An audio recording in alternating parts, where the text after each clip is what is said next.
I call to order the City Council meeting on this November 12th, 2025. It is 5:33. Mr. Clerk, call the roll, please. Councilwoman Baskin. Present. Councilman Leon. Here. Councilwoman Powell. Present. Councilwoman Wilson. Here. Councilwoman Julian. Here. Vice Mayor Stevens. Here. Mayor Harris. I'm present. You have a quorum. Please stand for the invocation.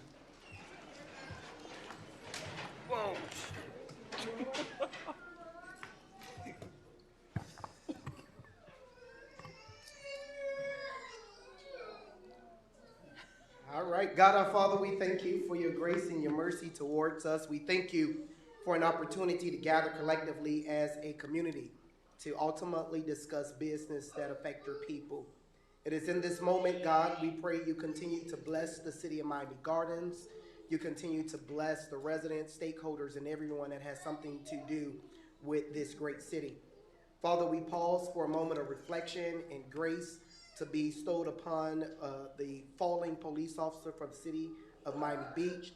God, we pray for State Representative Roy Hardiman's family during their time of bereavement, and everyone that's going through difficult times in this moment. We ask that you comfort them and you breathe peace to their hearts. Bless the city of Miami Gardens, and God, we promise we'll give you all the praise, honor, and glory that your precious name deserves. It is in your son's name I do pray. Amen. Amen. Amen. Please continue standing.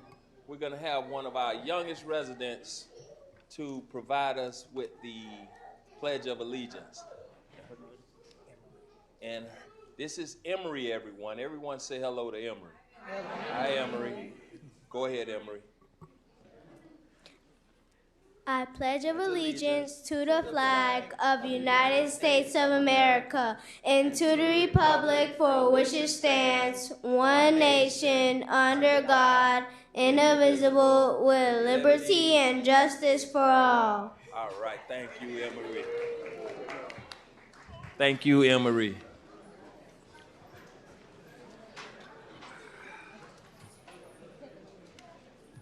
Plenty of them. Like we got a lot going on this evening. Plenty of them to choose from.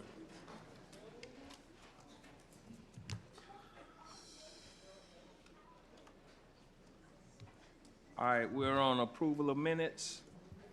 Yes, Mr. Mayor, Council. Before the council, I have the September. Hold on, Mr. Clerk. Let's get settled in, everybody.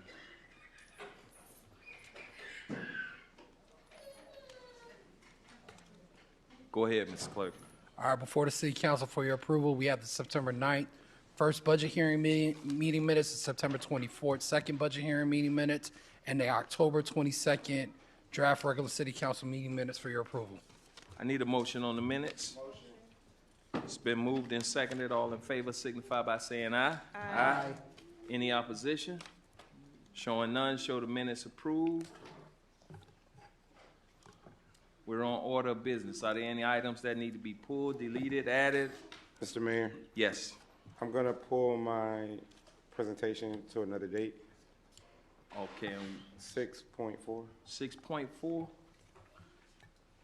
Mr. Mayor, give me 2 seconds. I have an item that I would like to pull off consent, but I am having a problem with pulling up my agenda. But it is the legislative priorities.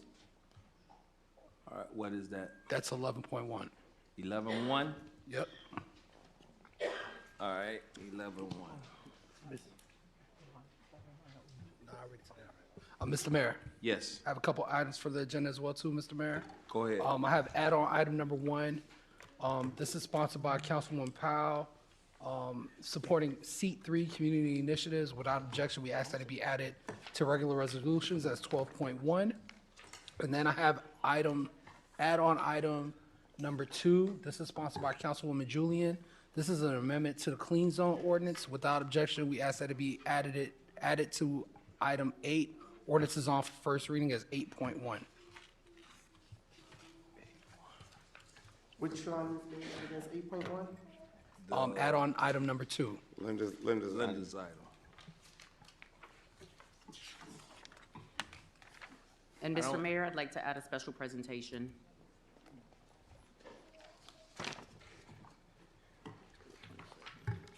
added on as 6.4. So we got 2 or 3? How many add-on items do we have? There's two add-on items. We have one add-on item, which is sponsored by Councilwoman Powell, which is supporting Seat 3 community initiatives. And that's 12-1. That'll be And 12.1. then 8-1, 8.1 is the ordinance on for first reading sponsored by Councilwoman Julian. okay. And Councilwoman Julian just added on a presentation which will replace Councilman Leon's withdrawn presentation at item 6.4. Thank you, Mr. Clerk.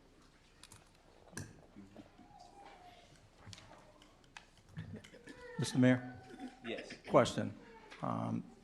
Item 9.1, which is on for second reading, is this the time if I want to withdraw the item now, or should I have to wait? Do I have to wait till the call? Okay, no You problem. can- Thank you. Thank you. You gonna withdraw it now, or? Now, it's a public hearing on that item, Okay. so we'll do it once we get to the All right. item.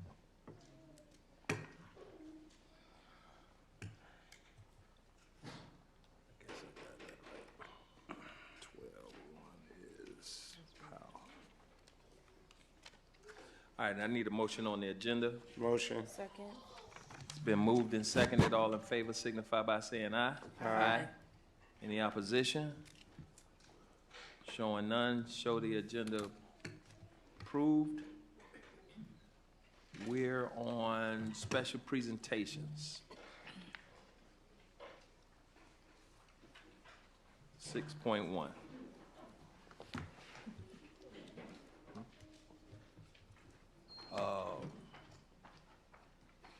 Mr. Clerk, 6.1. Item 6.1, special presentation recognizing local authors for National Authors Day, and this is sponsored by Vice Mayor Robert Stevens. Thank you, Mr. Mayor. Thank you, Mr. Clerk. With all of our authors that we're acknowledging tonight, would you please come forward?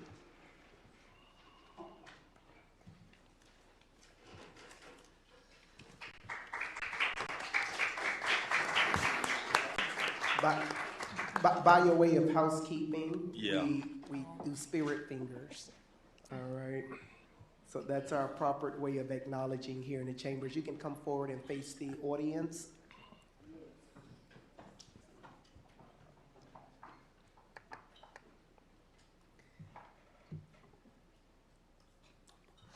On November 1st is a National Authors Day where the nation pauses to honor the voices that capture our imagination, challenge our minds, and broaden our perspectives. Since 1949, National Authors Day has reminded us the power of our words and stories. Today, we recognize not only the craft of storytelling, but also the incredible journey each author embarks upon to share pieces of themselves with the world. To our remarkable authors here today, you are more than just writers. You are visionaries, educators, and keepers of our collective experiences. Your work enriches our world, giving voices to ideas and perspectives that might otherwise remain unheard.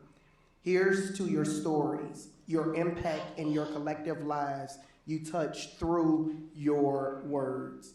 Your words resonate deeply, challenge assumptions, and create spaces where readers can feel seen, understood, and inspired. Thank you for your dedication, your courage in sharing your stories, and your contributions to the literacy world. Your commitment to the art of writing is a gift that will continue to influence and inspire generations to come. We celebrate you today and always. Thank you to our authors today. We're honoring from my left to, wait, this is my left, that's your right. All right, I got to get it right. So that's Ben, Mr. Benjamin McAmey, the Benjamin McAmey story. Mr. Derek Jones, Hillside Thoughts. Miss Ashley Carter, Echo's Little Lunch. Enoch's Little Lunch, I'm sorry. Mrs. Wood, here, Where's My Skip Pa? Did I say that correctly? Where's Skip Pa? And last but certainly not least, Mr. Charles Williams, Relentless Love. Can we acknowledge and thank all of our authors for their invested time? I told them earlier today during our presentation that I've had a book to complete on my pending list for the last 5 years. So I guess it's time for me to get that book done. But thank you all so very much. Please face the front to be recognized. My colleagues and I will join you for a group picture at this moment. Thank you. Oh, nice. We go down? Yes. Oh.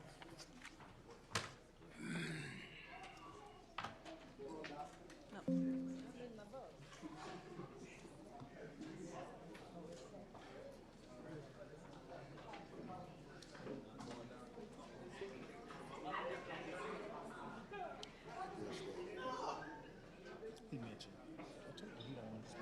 Yeah, he told me. He wouldn't stop.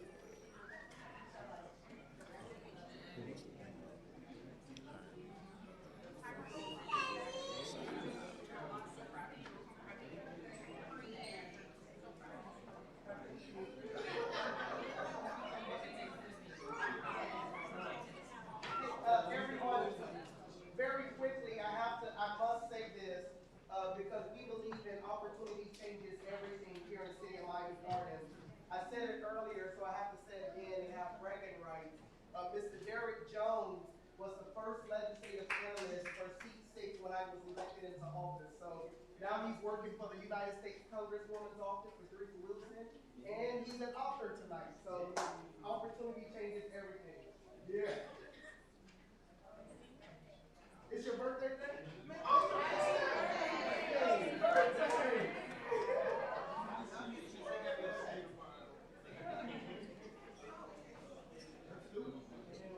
There we go.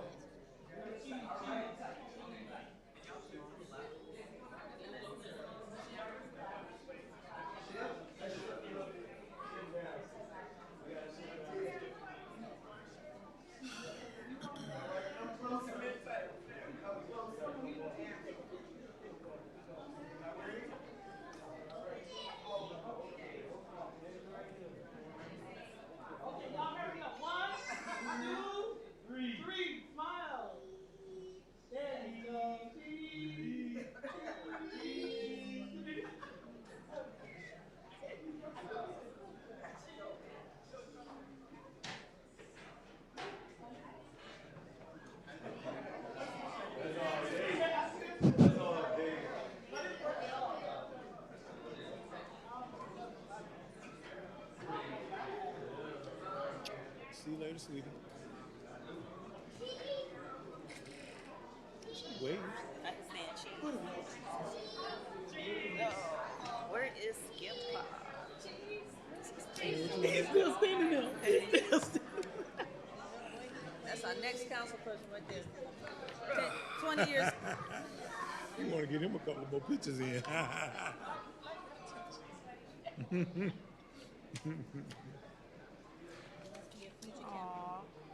Hey, good man.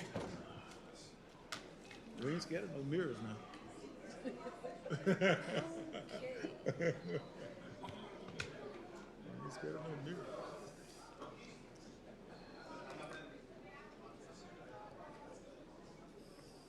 All right, we're on 6.2, the second annual Colors of Cancer basketball tournament winner recognition. Councilwoman Wilson. Thank you, thank you. This year was the second year of the annual Colors of Cancer basketball tournament, sponsored. Hold on. Ladies and gentlemen, please, go ahead. Organized and sponsored in part by the Irving Thomas Elite Basketball Tournament, along with the Junior NBA and many, many other sponsors. This year, we had schools representing American High, Dr. Michael Kropp, Forges Sports Academy, Miami Carroll City Senior High School, Miami Jackson, Miami New Orleans Senior High School, Monsignor Pace, and North Miami Beach. The 3-day tournament was a very, very competitive tournament.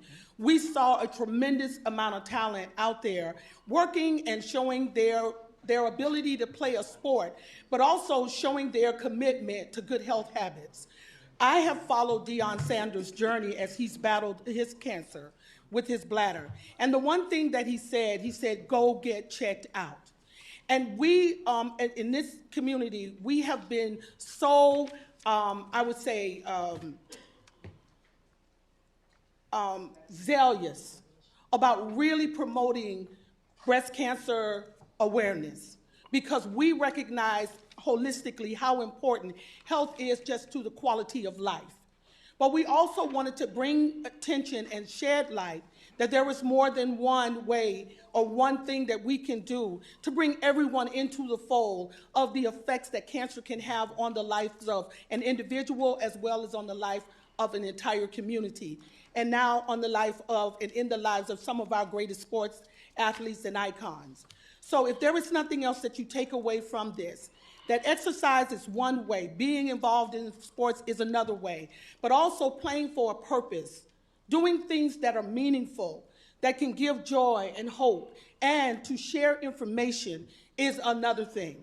I want to also be able to say to you that these young men played with such enthusiasm and such class and such expertise. I was just so impressed with them, how they played as teams, but how they came together under one banner to really share in this whole idea of shedding light on all of the kinds of things that can affect our lives.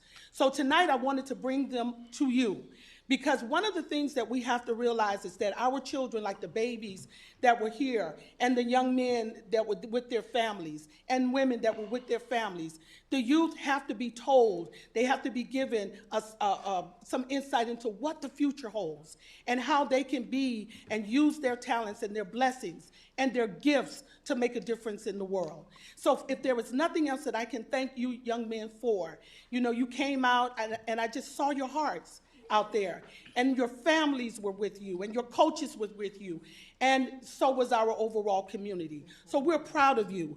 I used to be a cheerleader at Miami Carroll City, and there was one cheer that we always said, whether our team won or lost, and they said, "We are proud of you." Say, "We are proud of you." I am proud of you. Say, "I am proud of you." Okay?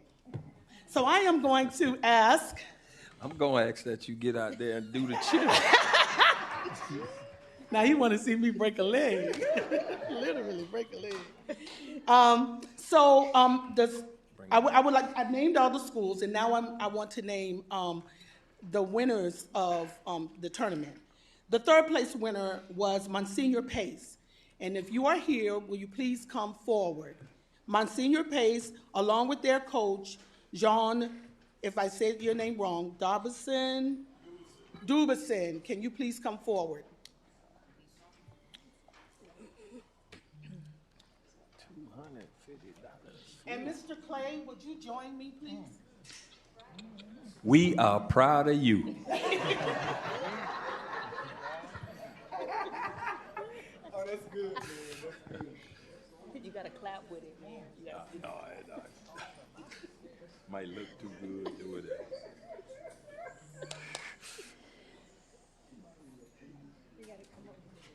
Oh, we got to get a chair in. Hey, I don't. Mr. Clay, where are you? He's gonna leave.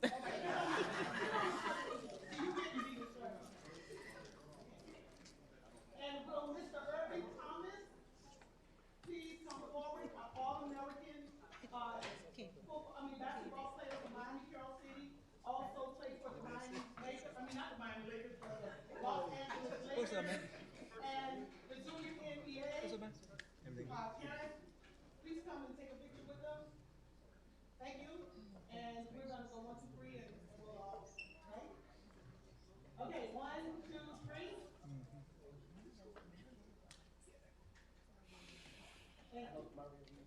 Our second place winner is Forges Sports Academy. Dr. Forges, are you here? Will you guys do me a favor? Will you just step back? Because I'd like for us all to take pictures together. So you just step back and we're going to ask them to come here. Oh, thank you. Thank you. So these guys, I think, are out of Broward County, right? Y'all out of Broward County? Yes, okay. And they were slammed, they didn't know where they was. They don't know where they ever went. But once again, you guys played very good ball and wonderful coaches. Where's Mr. Clay?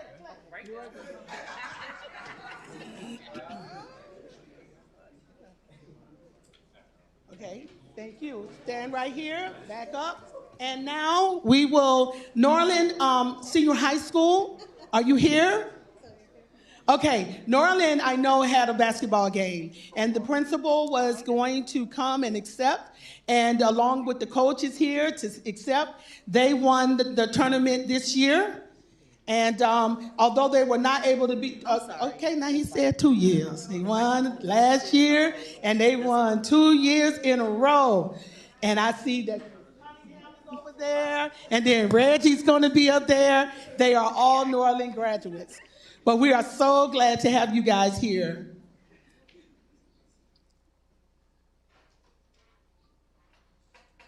And last but not least, I'm going to ask all of you to step forward, and we'll take one big photo together.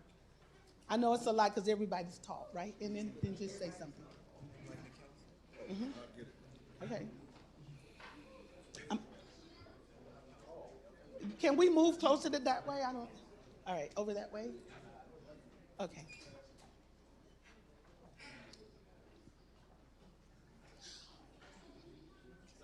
Upside down? Okay. Perfect. One. I'm not. 1, 2, 3, smile.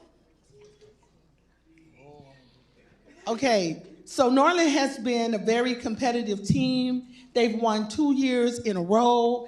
And I'm telling you, when you have champions on the court, everybody has to play their very best. And I'm very, very proud of all of you for giving up your weekend, coming out and being committed both days, but most importantly for being statesmen and champions together. So thank you so much, and I hope that you're coming back again next year. Mr. Thomas, would you like to say anything? Okay, he said he's okay. Amen. Thank you. Give him a round of applause. Thank you.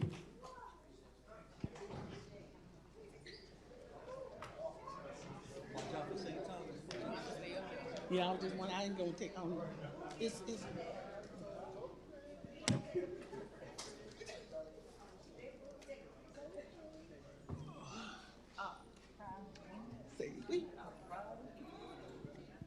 All right, Coach.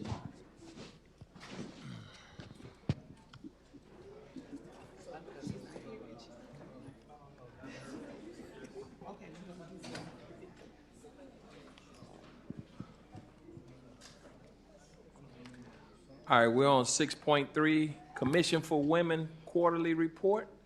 Councilwoman Wilson, not as long as the last one. What we're going to do is to play a special video as part of the report for the Commission of Women.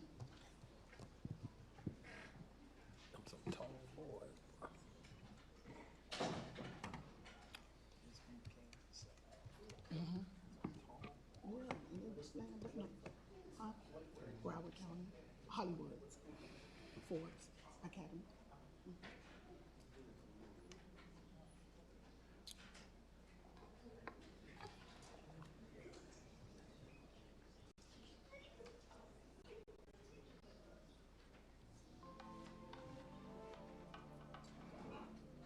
Hello, I am Katrina Wilson, councilwoman in the wonderful city of Miami Gardens. You know, we have conducted a study because so much of what we hear and know was not documented in a very research-based kind of way.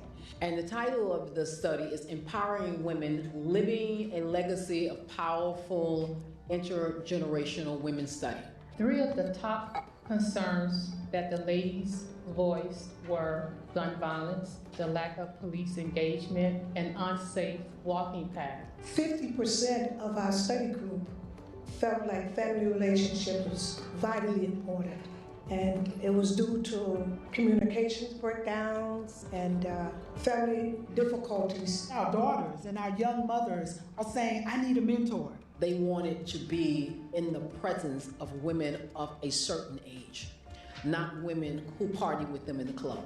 Fear is not our future. We have to keep each other safe. We are creating gun violence symposiums, engaging the police. City of Miami Gardens have already partnered with Florida Power and Light, and they have created more lighting, which has increased safety and visibility in these areas. We have failed because we have not passed down. When we knew better, we didn't do better with what we knew. And because of what we have heard, we are ready to get to work. And we want you to join us at the tables, on the streets, in the symposiums, in the conferences, but more importantly, take what we give you and what you gain back home to your families, to your friends, to your church community, so that we can all be on one accord as we do what is in the best interest of our community and what is in the best interest of the future of this city. We are the ordinary women who are doing extraordinary things in the great city of Miami Gardens. Thank you.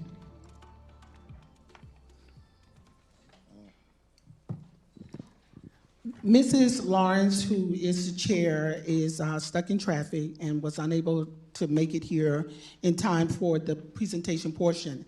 But I will say this, when we gathered with almost approximately 400 women at the Betty T. Ferguson Center, the conversations that they had about marriages, about their families, their concerns about the food, the quality of food that we eat in our city, their concerns about their young daughters and whether or not they will be able to find husbands, the elderly being very, very concerned about transitioning and being able to find people who can take care of them and where they're housing and what their housing would be like, shed a lot of light on what our priorities need to look like. And so what we are going to be extending out even further as a part of the Commission's continued work is to start doing the work with our families and with our women to ensure that these issues are going to be addressed in a way that causes every part of our lives to be evaluated in terms of being able to address some of our concerns that we also have had. In addition to that, the Commission for Women members traveled to Tallahassee for the state conference, and they also learned even more about how to galvanize the women of this community as a long-term effort. In addition to that, they also connected with many, many other women groups from across the state of Florida. And Miami Gardens, the members that attended came back and reported that they were very, very well received, and many, many people were impressed with the report that has been produced as a result. So what we have done is that we make the report available to you. There'll be a way for you to access it via a link. All you have to do is call our office and we'll send that to you. There are also an abbreviated copy of the report that's available for your use tonight. But I want to thank all of the members. Would you please stand for your hard work? We have another conference hearing on December 5th? December 5th, where we will go over in detail the reports of this study. And we hope that you will join us because we're going to have some action plans that we're going to be working for. Thank you, ladies, for the tremendous job that you have done. Thank you. All right. Thank you, Councilwoman. Great job, ladies.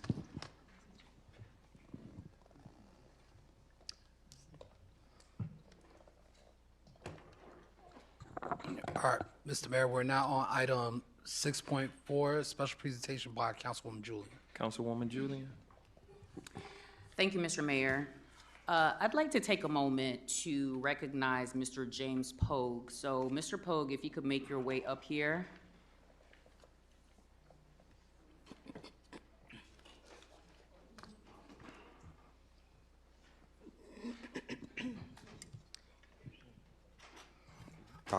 Dr. James Pogue. What's that? Doctor. Dr. James Pogue. Excuse me, I stand corrected. That's right. Please stand to the center. I want to take this moment to recognize Dr. James A. Pogue, who has recently been appointed as the new city manager for Florida City. James has been a colleague, a collaborator, and a true public servant whose leadership and commitment to excellence has left an indelible mark here in our community. Councilman Leon and I had the distinct honor to attend the Florida City Council meeting on Monday and witnessed Dr. Pogue get appointed. And so on behalf of the City of Miami Gardens, on behalf of my office, I want to extend a heartfelt congratulations and best wishes as you embark on this next chapter of service. Florida City is truly gaining not only a skilled administrator, but a man of great integrity and vision. And so I'd like to ask my colleagues to join me up front as I present you with a little token to put on your wall.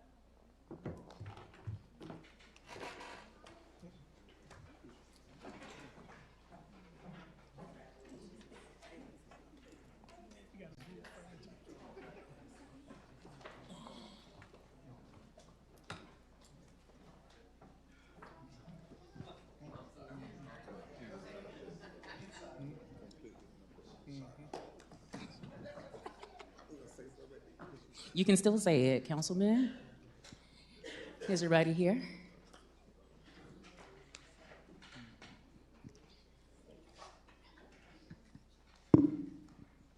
So this token of appreciation, Dr. Pogue, reads, "Thank you for your 9 years of service to our city. Your leadership and professionalism has made a lasting impact on this community, and we wish you all the best."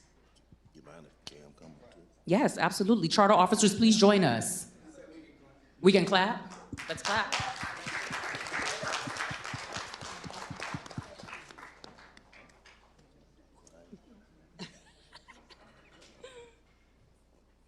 Because this is your last council meeting, right? This is his last council meeting, guys. So if you get a chance, that's right. We are proud of you. We are proud of you.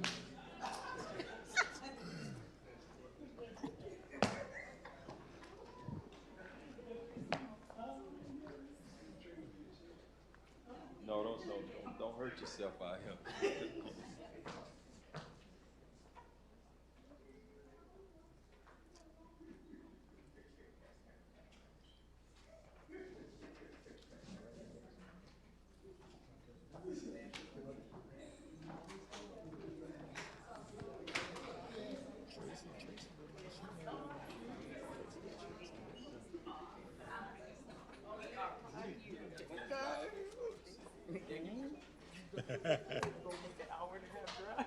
Yeah, I did it. Oh, yeah, it's the new and it's all because of this. Mr. Mayor. Yes.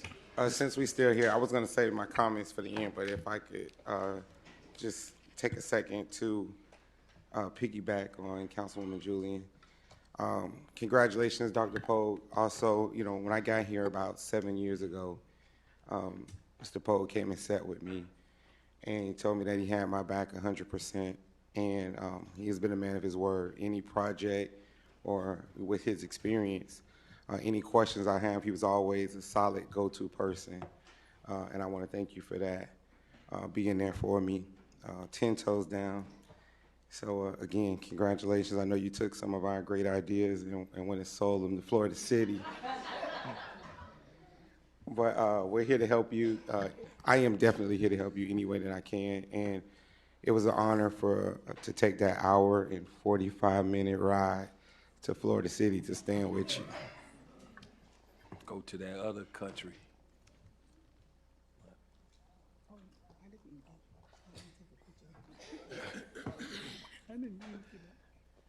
All right. The who? Oh, tell them to hold on. That's it? All right. All right, Mr. Mayor, Council, we're now on to public comments. Public comments. Could you read the back of the card, please, Mr. Clerk? Yes, sir, Mr. Mayor. Citizen participation is governed by Section 2-60 of the City of Miami Gardens Code. Public comments are limited to matters within the scope of the jurisdiction of the City Council. Each person, other than members of the city staff, who addresses the City Council shall give their name, address, and whether the person is speaking on his or her own behalf, a group of persons, or a third party. When in the determination of presiding officer, there are many persons wishing to speak on the same proposition. The presiding officer may direct that these persons designate a representative to address the City Council rather than all members of such groups.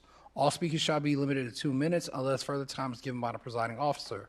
All remarks shall be addressed to the City Council as a body and not to any one member. No person other than City Council members and the person having the floor shall be permitted to enter any discussion without the permissions of the presiding officer. No question shall be asked to the City Council member except through the presiding officer.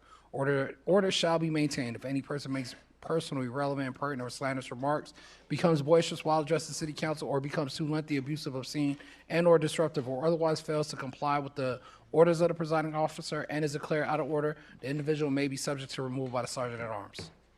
All right, Council, let's govern ourselves accordingly as well. First person up will be Lynette Lawrence, and then Missy Ross. And Francis Ragu will be after those two. Lynette Lawrence?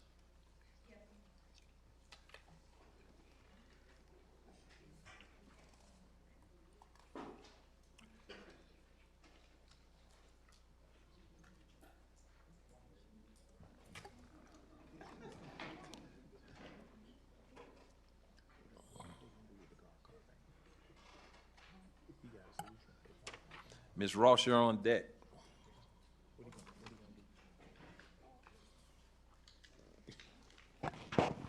Hello, my name is Lynette Lawrence, 16310 Northwest 23rd Court, Miami Gardens, Florida. We were calling, I'm actually up here right now due to the golf cart movement. We just wanted to find out if there any update with anything at this time. We would like to skip right now until we hear further what's going on, because we saw it was an added addendum on here, item number 2, regarding the actual clean zone for the stadium events. So that's why we want to skip right now until we hear further what's going on before we put out a rebuttal. Well, there's a public comments for that item, so Okay. if you guys want to Excuse me, come Mr. back. Mayor? Yes. Correction, my apologies. It's a first reading. Public hearing will be on second reading. Second reading? Yes, sir. Okay, so there won't be a public comment on that. Okay. All right, so I need you to go ahead and give me your public comments now. Well, we won't be able to until we actually know what's moving forward with this situation, But and then we'll have something more to say. You won't be able to speak on that item because there's That is tonight. correct. You won't be able. So you guys want to come back another night and speak on Yes, it we before can. the We second thought it was reading? going to be something else at the All right. time, yes. That's fine. Okay. That's fine. Thank you. All right, thank you. So Miss Ross, you're also gonna, all right, thank you. Good evening. Francis Ragu, 889 Northwest 214th Street, Unit 102, Miami Gardens, Florida, 33169. I stand here this evening in I have to say, a bittersweet moment. Sweet in the sense that I have known Dr. Pogue for many years, even before being an employee in the city of Miami Gardens. The sweet moment is personally, I wish him Godspeed in terms of his new position. The bitter moment is that we as a city is losing a very great public servant. I can speak on behalf as president of the Miami Gardens Neighborhood Watch, Inc., which represent 12 of the Neighborhood Watch and the crime prevention groups within the city of Miami Gardens, that we can certainly count on Dr. Pogue and Ms. Tracy, either via Zoom or in person for each meeting, bringing valuable information from the city to the residents of Miami Gardens. We will miss those opportunities. I know Tracy will do a great job. I'm hoping that she's elevated to that position because she has trained under a great one. It saddened me that he has to go. But the pathway in which he is going, we can only say yes. Another homegrown, well-bred, well-taught has left us again. Hopefully, next time, we can put a cage around them and retain them, but we know we have to do what's best for them, and we appreciate it. Dr. Pogue, on behalf of all of us, we want to say thank you for years of service, dedication to the community, and great representation for the beautiful city of Miami Gardens. And we say, thank you for your service and Godspeed in moving forward. Thank you. Thank you.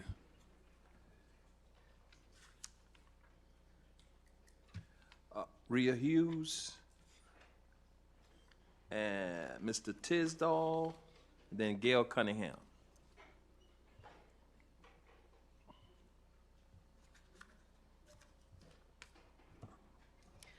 Rhea Hughes, 3335 Northwest 180th Street, Miami Gardens, Florida, 33056. Good evening, Council. The memorandum submitted to City Council from the City Manager October 22nd, 2025 referenced the quarterly report from June through August 2025. The building division of this report under major construction projects citywide states the city currently has 71 major projects in various stages of approval or construction.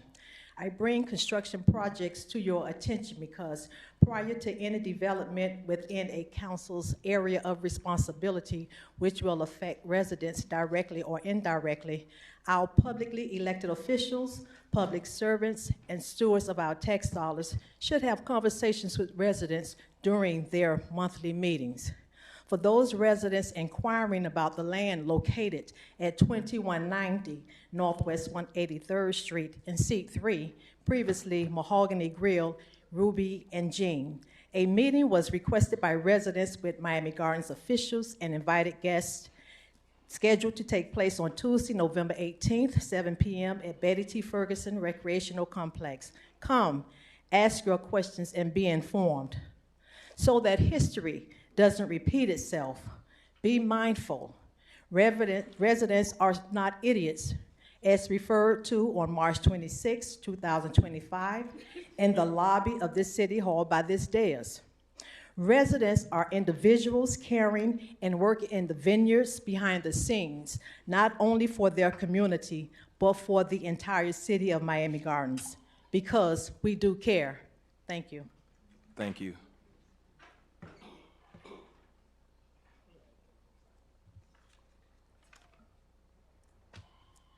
Mr. Tisdall, 1731 Northwest 11th Avenue. On October the 8th, the presiding officer asked you for a police report. You yelled from the bench. You can get it now, and don't talk to you that way. I respect what you say, but you say everybody got to respect each other. You were totally, like those Jamaicans say, you're out of order. The second point, I call all the time about the four-way stop sign on 170th Terrace and 12th Avenue. I got videos of people just run that sign going north and going south. They don't stop. They came over there 2 times to make me feel good, but they haven't been back. I told you the peak hours are Monday through Friday, 8 a.m. to 10, 4:30 to 6. What, we gonna wait for something to happen to somebody over there, get hurt, a child running for a ball, and then we gonna act on it? If you're not gonna put up speed bumps and the red light, you need to put a red light camera on both sides. That's a $30,000 a week corner. I counted the cars up that run that sign every day. I'm retired, like I said, all I do is sit on the corner. I got nothing to do. And I got the video to show you that they run the stop sign every day. I asked the police department to give me, I called Monday. I spoke to dispatch. I sat on the corner 2 hours. Miss Williams did not dispatch nobody over there to watch the sign, the street. And a lot of time when I call over there, it goes ignored. You the presiding officer, please give me a helping hand over there. Thank you. Thank you.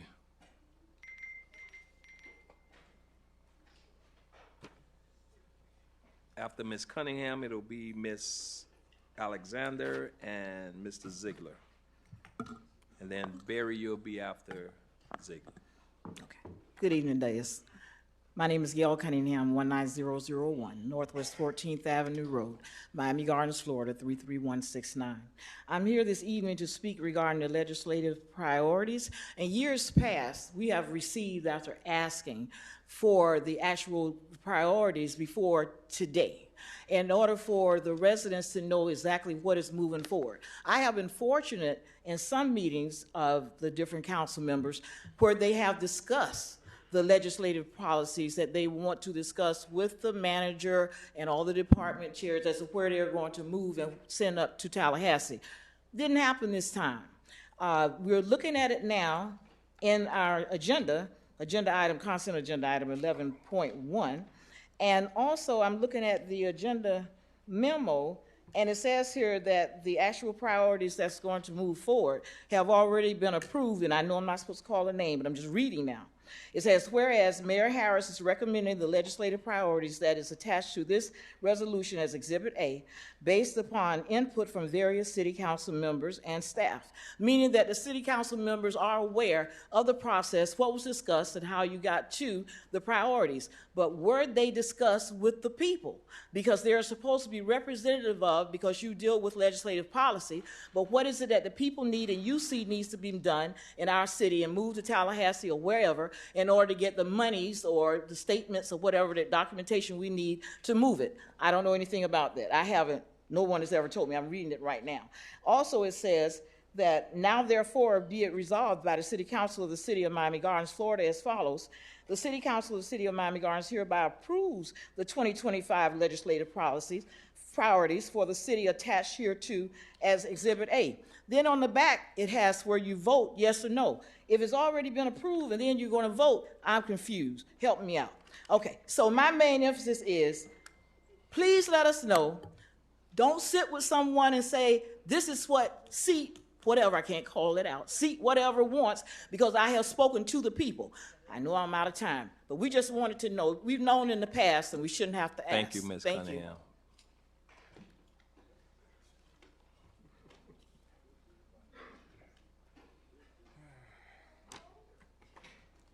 John Ziegler, 18501 Northwest 22nd Court, Miami Gardens, Florida, 33056. Okay. All right, cool. First of all, I'd like to say thank you to Councilwoman Linda Julian for doing an outstanding job for recognizing veterans with the benches at Rolling Oaks Park and Andover. And I think she did a tremendous job. I also like to thank City Manager and his team. They did an outstanding job. But I'm kind of disappointed that a lot of council members didn't show up for the event, especially council member that's over the Military Veterans Board. I think that's kind of disrespectful. We had quite a few veterans show up. The event was very nice. Also, what we would like to do is, as we stated before, we would like a monument behind that bench, you know, which is a wall. And my request is that I get $1,000 from each council member, and I think the project will cost less than $10,000. If the project is $10,000 and I get $1,000 from each council member, I would gladly put the rest of the money in myself. This is something that needs to be done. We need to recognize LaDavid Johnson as a Gold Star family, his Gold Star family. His sister was there, and when she got ready to sit on the bench, she actually cried and told me, she said, John, you know what? This is overwhelming. So if a bench can do that to a person, and really, we need to do more.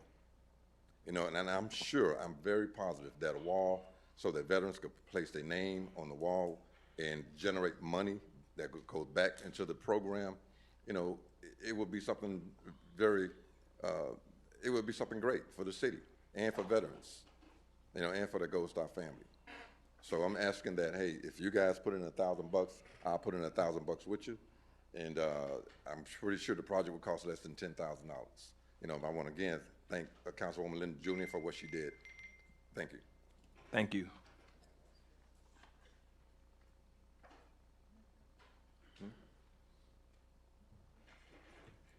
My name is Barry Bergens, 3630 Northwest 197th Street, Antioch Missionary Baptist Church.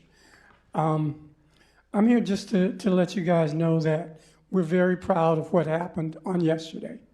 It was a tremendous event for the veterans, but we like to improve it. So one of the things that we want to do, we love the benches. We want to put a wall up behind the bench. And John just asked for $10,000, but I've already started my thing trying to get some funds for this program. And we're going to have the wall that has the veterans' names put in it, and that money will go into funding the veterans every year the more they build the wall themselves, so that we can take some of the burden off the city. But we still want that to make sure that we continue to build the progress for what we're trying to get done with the Veterans Association. I want to thank you all for all your time and for everything that you're doing for the city, the entire board. God bless you. We love you, and we're praying for you. Thank you. Ms. Alexander?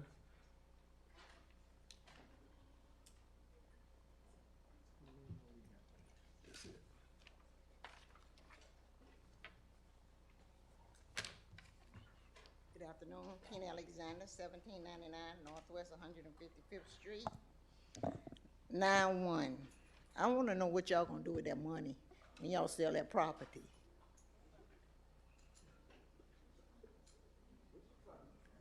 I would like to have someone to tell me what y'all gonna do with the money when y'all sell the property on 15880 Northwest 27th Avenue, Sunshine Meat Market.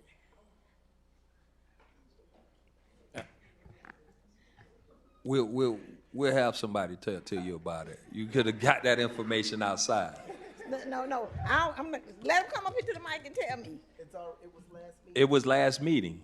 This is It's second. on the This is agenda. on for a second, but we're. Well, this is the second one then. But it's not on for. Is it on for public hearing? You want to speak on it on the public hearing? No, but it's specifically on that item. Yeah, you have to stay here and wait for that. That's what you asking for. Mr. Mayor. Yes. Go ahead. I just want to make sure that everyone knows that I'm going to be recommending pulling this item off the agenda for a later date. So if she wants someone to answer a question now, we can.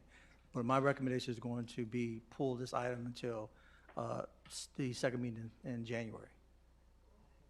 Okay, so Ms. Alexander, you want to speak with somebody about that then? Because they're going to take this item off this agenda tonight.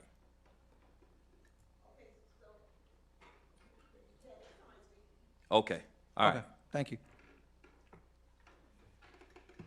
All right, any more public comments? Any written communication, Mr. Clerk? No written communication. No written communication, no more public comment. Public comments are now closed. All right, we're now on to item 8, ordinances on for first reading. Item 8.1, an ordinance of the City Council, City of Miami Gardens, Florida, amending section 6-195, subsection C, subsection 1 of chapter 6, article 4 of the Code of Ordinances to extend the time frame for the clean zone for stadium events, providing for adopted representation, repealing all ordinances of conflict, providing severability clause, providing for inclusion in the code, providing for an effective date, and this is sponsored by Councilwoman Julian. All right, and this is on for public comments on these items? No, Or no. it comes on the second? There's no public hearing on this item, Mayor. All right. Councilwoman Julian? Thank you, Mr. Chair. And so this item is essentially amending the clean zone period to begin a week prior an event and to end 2 days after the event. So all it's doing is just amending the time frame. And I'm asking my colleagues' support on the item. All right, I need a motion on this item. I'll make a motion. I have some questions. Yeah. Second. It's been moved and seconded. I have some questions about it as well. First, don't we have, to the attorney, Madam Attorney, don't we already have a clean zone item in effect? Yes, that's what she's amending.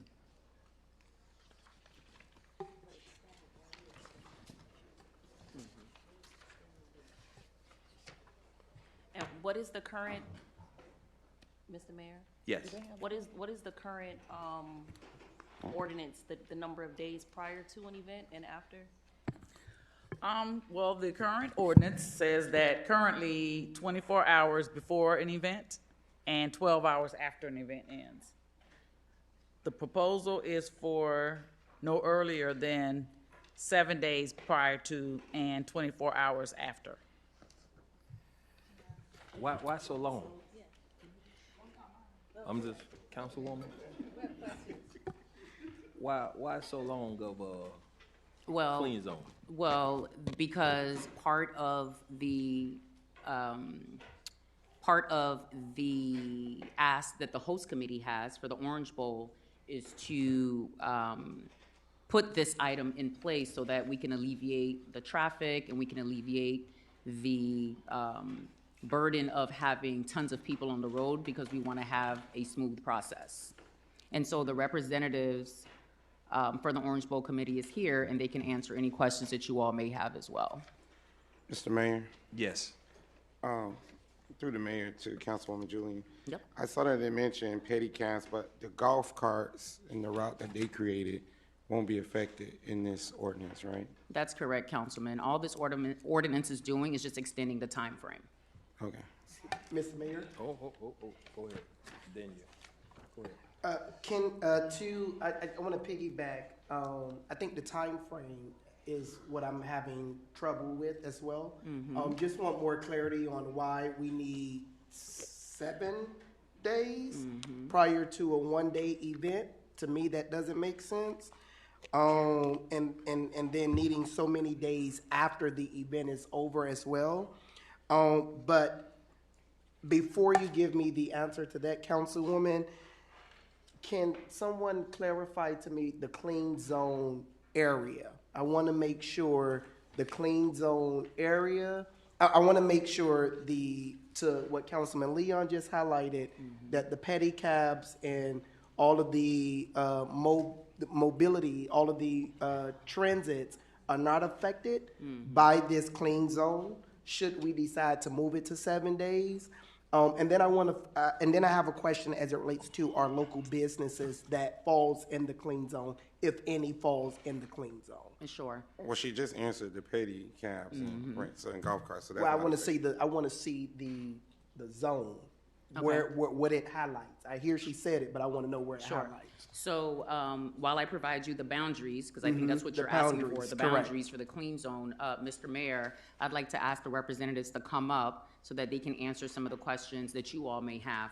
And so the boundaries for the clean zone are from Northwest 32nd Avenue to the west, County Line on the north, Northwest 12th Avenue on the east, and Northwest 183rd Street on the south. Yeah, I think, can you have them clarify for newly elected council members on what exactly clean zone means? Okay, hold on. No, but Hold on. wait. First, I still have a series of questions. Finish So it. the backwards and forwards, y'all got to give me a second. Finish. So thank you, Councilwoman, for the boundaries. Now, what is the route that the pedicabs have? The golf carts. The golf carts. just gave They you go the from boundaries. 14th Avenue, and then on the east side, they go to 14th Avenue. On the west side, they go to 32nd Avenue. So in our ordinance, it has the boundaries that I just recited to you. These are the boundaries. Okay. So the boundaries are not affected. So the only thing that this is affecting is the time frame. So the ordinance is already in place, we're just amending the time frame. But I'll defer to the representatives so they can give you Can I have an my explanation question as well. first, so they can answer as well? They can answer me as well? Right. Yeah, because I'm just I'm saying. gonna get to you. I get to you as soon as they finish. He did finish say his that. question. You finish yours? Yeah. Nah, go ahead. Okay. Why are we amending the ordinance? And the reason why I'm saying this is that if we're just talking about, we already have an ordinance. We're talking about an exception for a unique event that they're having. Why must we change the law and not just make an exception for the period that we need it? Because our ordinance is already, approved and adopted, but when I say set, I guess maybe what we found in our ordinance is a very good way to keep our residents cool, right? And so to extend it 7 days, it would mean essentially it would become law for all stadium events. And if it becomes law for all stadium events, that means that when we have a football game, it could be as long as 21 days where we are under this covenant or under this ordinance. Because 7 days in the front, and by the time you have the event, and then you have 2 days after, that's 10 days. And then you have a UM game, and you have a Dolphin game, and they fall under this ordinance, we are now in a whole nother cycle.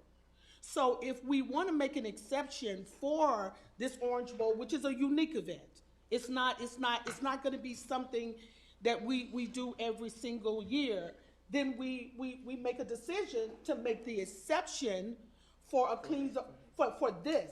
You see what I'm saying? But when it goes back to what it was. You know, it goes back, you know, it would be the same if we were the Super Bowl host committee. You know, to change the law where for 7 days, and then now our residents and businesses are in a whole different type of predicament. I don't know if that's an ordinance change. Maybe it should be an exception to the ordinance for a time period, certain, and then after that it's done, and then we don't have to go through. I got you. That's all I'm saying. You finished? Yes, sir, I am. Okay, let me just say this real quick, and maybe the attorney can help us clear this up. Maybe I have the misunderstanding. The clean zone ordinance is so that this affects the people who come and attempt to sell stuff on our streets, correct? So it doesn't affect our residents, but it's affect, like when we had the soccer match and those people set up barbecue grills all throughout 27th Avenue. So this particularly, it keeps our streets clean technically from people setting up tents, selling stuff, so it's not really affecting our residents. And the residents that I was concerned about was our golf cart vendors who this doesn't affect them either. But I just wanted to make sure I had a clear understanding of the clean zone. That's why I asked them to clarify and explain it, that this really is just keeping panhandlers somewhat from coming here, selling items on our corners, blocking up our streets around the stadium area. I guess what I'm saying is, if we are stopping handlers like for this, that means that they're like, is that the kind of ordinance we're talking about then? Because this is specifically aimed at the stadium events. Panhandlers ought to be another type of ordinance. What we're essentially doing is using this ordinance to remove people forever. And I don't know that that's the intention.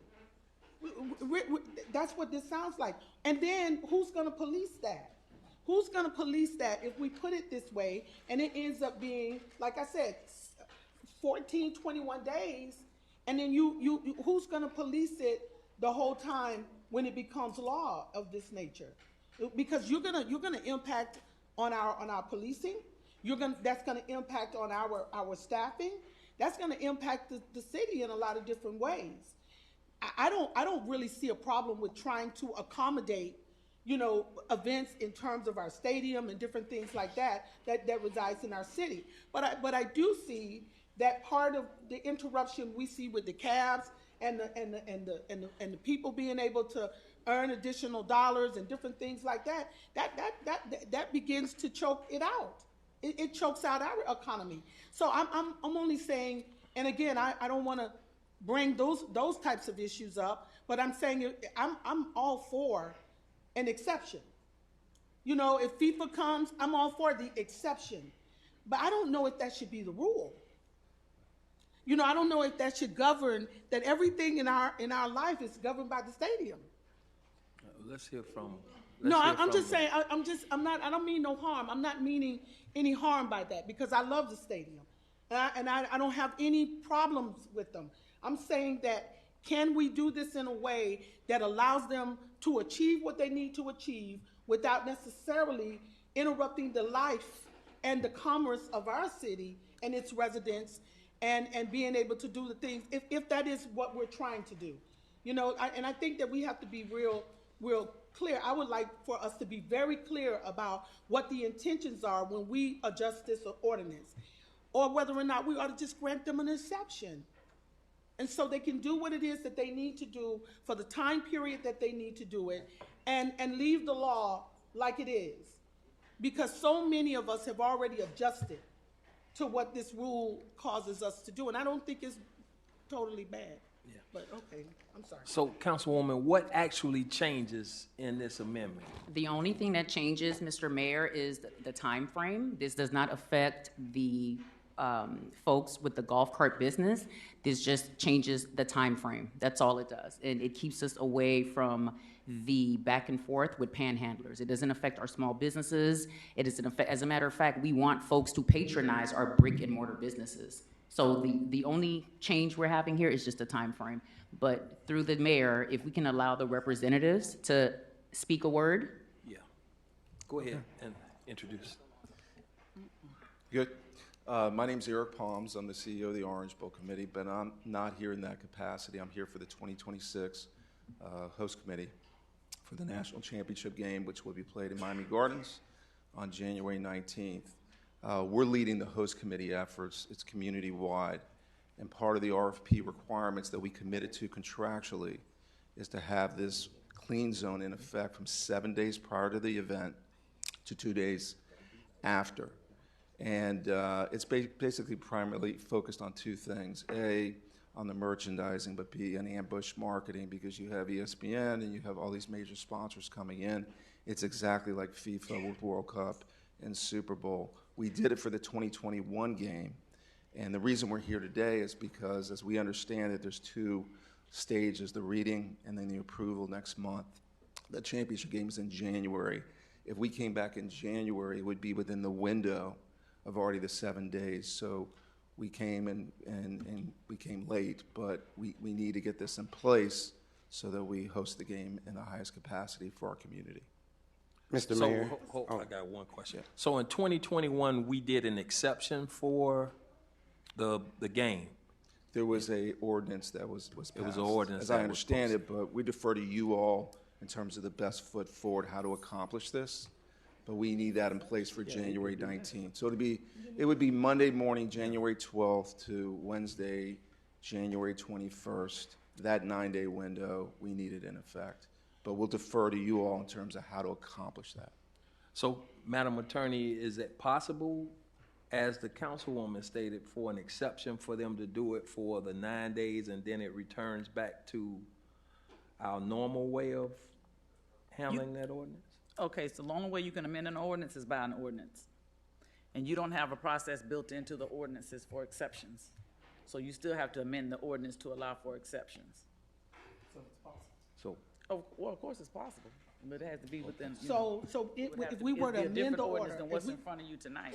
If we were to amend the ordinance, can we amend the ordinance with an expiration date?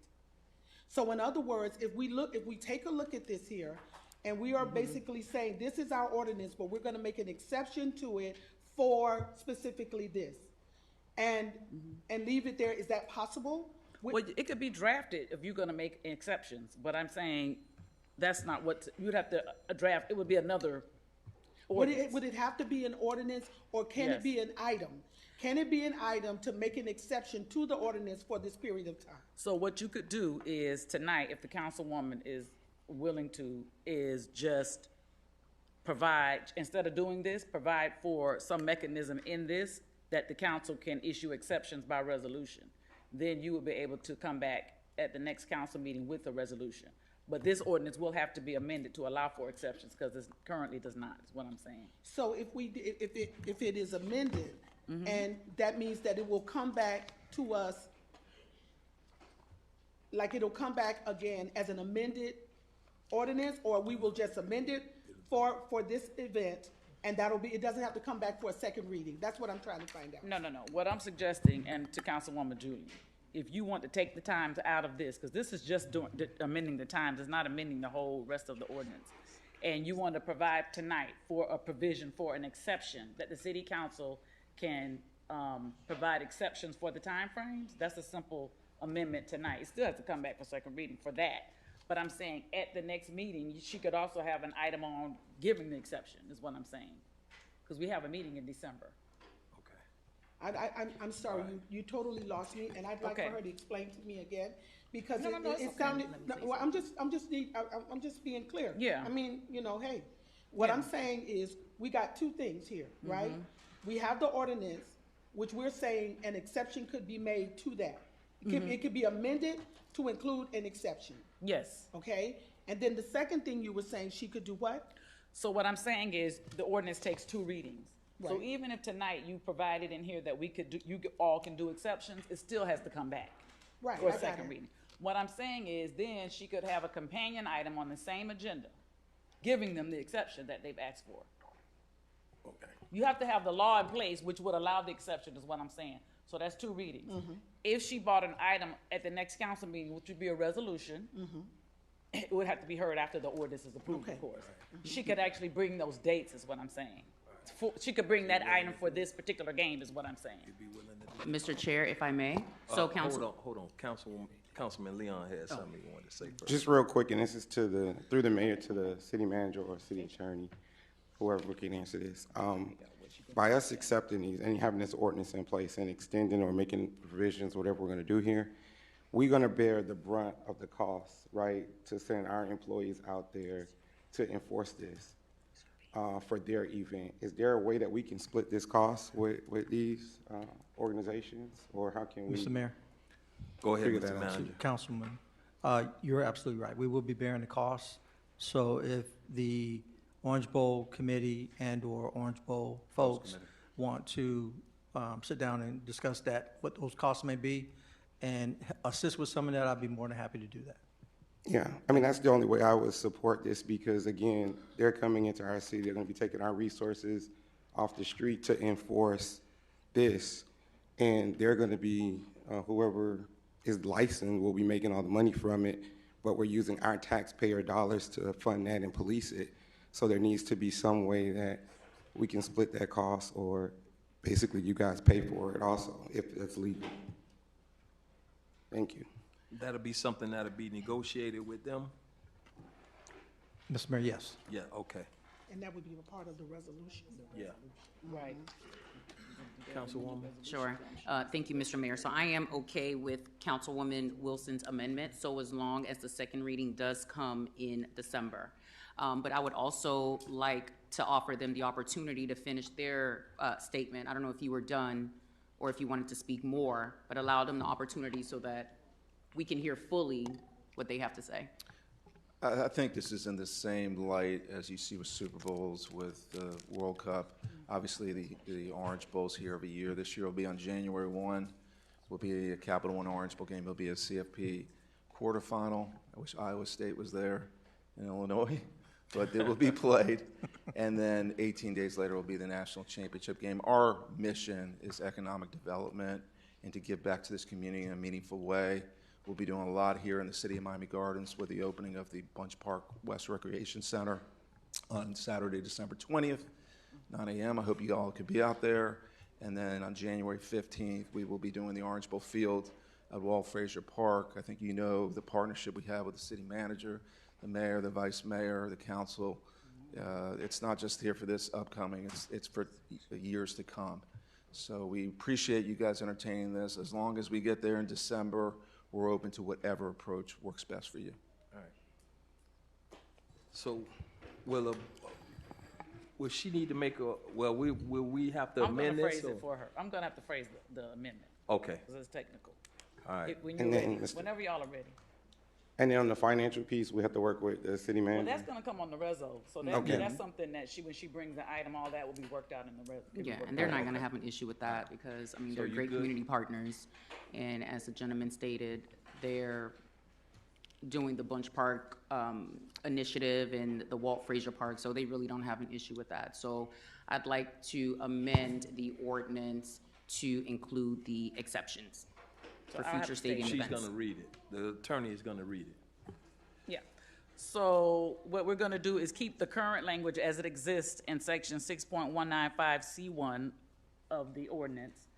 Where we're gonna include language, the following language, that the city council shall have the right to provide for an exception to the clean zone timeframes by resolution.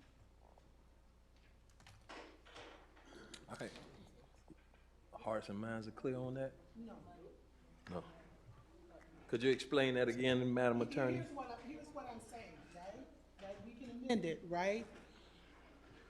But it is by resolution that any additional costs that are connected with the resolution, or, you know, that comes as a resolution that is brought as a result of the ordinance being adjusted, that'll be a part of the resolution? Or is it going to be a part of the ordinance, that stipulation is there? I think it should go in the resolution because it's going to be different for each event that you provide an exception for. There's not going to be any mention of possible costs. Well, we're here tonight, so if y'all have to know what the cost is tonight to do that. No, I'm saying, as it's stated in the ordinance, can the ordinance indicate in any way that there may be possible costs associated with the extension, revision, or anything else to be determined by the resolution? And the only reason why I'm saying is that oftentimes when you have a turnover and those things are not explicit, then people don't have a record of it. I got it. And so it needs to be, you know, because we have a lot of events here, and so sometimes we are eating the costs, and these things are really affecting the budget, you know. And so again, I don't have a problem with it. I just want to make sure that going forward, if a revision is required, that everybody understands that there may be additional costs that are associated and that will not necessarily be borne solely by the city. I understand. I think I can restate it so that I handle what Councilwoman Wilson is concerned about. To convey. So the amendment would be to keep the current language as it stands now in the clean zone ordinance, but this is the added language. The city council shall have the right to provide for an exception to the clean zone timeframes by resolution with any additional cost to be borne by the applicant. Okay. That's what you want? Mm-hmm. Something like that. And Mr. Mayor? Go ahead. And that is, I'm referencing the cost. That is, should the resolution for the exception is passed. Yeah, I put that. That's language. It says by resolution. Got you. But right. Okay. Mr. Mayor. Wait, hold on. I think, and maybe I missed it, I just didn't hear the reason on why the extension of the days are necessary. Can you please share that with me? I sure can. When the College Football Playoff issues their request for proposal to cities across this country, you have to respond, and in there's a requirement that a clean zone is in place in any city. Last year was in Atlanta, the year before Houston. It doesn't matter, 7 days prior to 2 days following the event. So that's why we're in here, is to meet that obligation that we as a host committee and as a community need to Got you. accomplish. No, I understand that. Thank you. Yeah. Thank you. Thank you. Y'all got a question? I just got one, not for them, but one more for the attorney. This we can implement, and the previous councils that come after us can implement this for any event that's going to go on at the stadium, right? Because we did use a lot of resources for FIFA. That was the FIFA match with our code enforcement and police out there trying to clean that up. So the way you're writing this, we can implement this for any clean zone opportunity, or no? No, it's just for when y'all are giving exceptions. Because right now the clean zone is limited. It's only 2 days before and 12 hours after. So when y'all provide an exception that extends that period, that's when you have the additional cost associated with enforcing it. But if you want me to bring an item at another point to address that I could do that. I could definitely do that. Thank you. You just let me know. If that be the will of the council. But that would be a different item. Yeah, because what I don't want to happen is for things to get confusing tonight. Yes. Let's focus on this one item because we want to make sure that this moves forward because we're on a time limit for this game that's taking place on January 19th. Any other amendments can come later. My goal is to get this done and for the second hearing to come in December. So I like your amendment. This is not going to affect any business owner. It's not going to affect anyone. There is no fiscal responsibility on behalf of the city, and they've just stated about 3 to 4 times on the record that they will bear the cost. Okay. All right. Let's move forward. Any other questions? Thank you.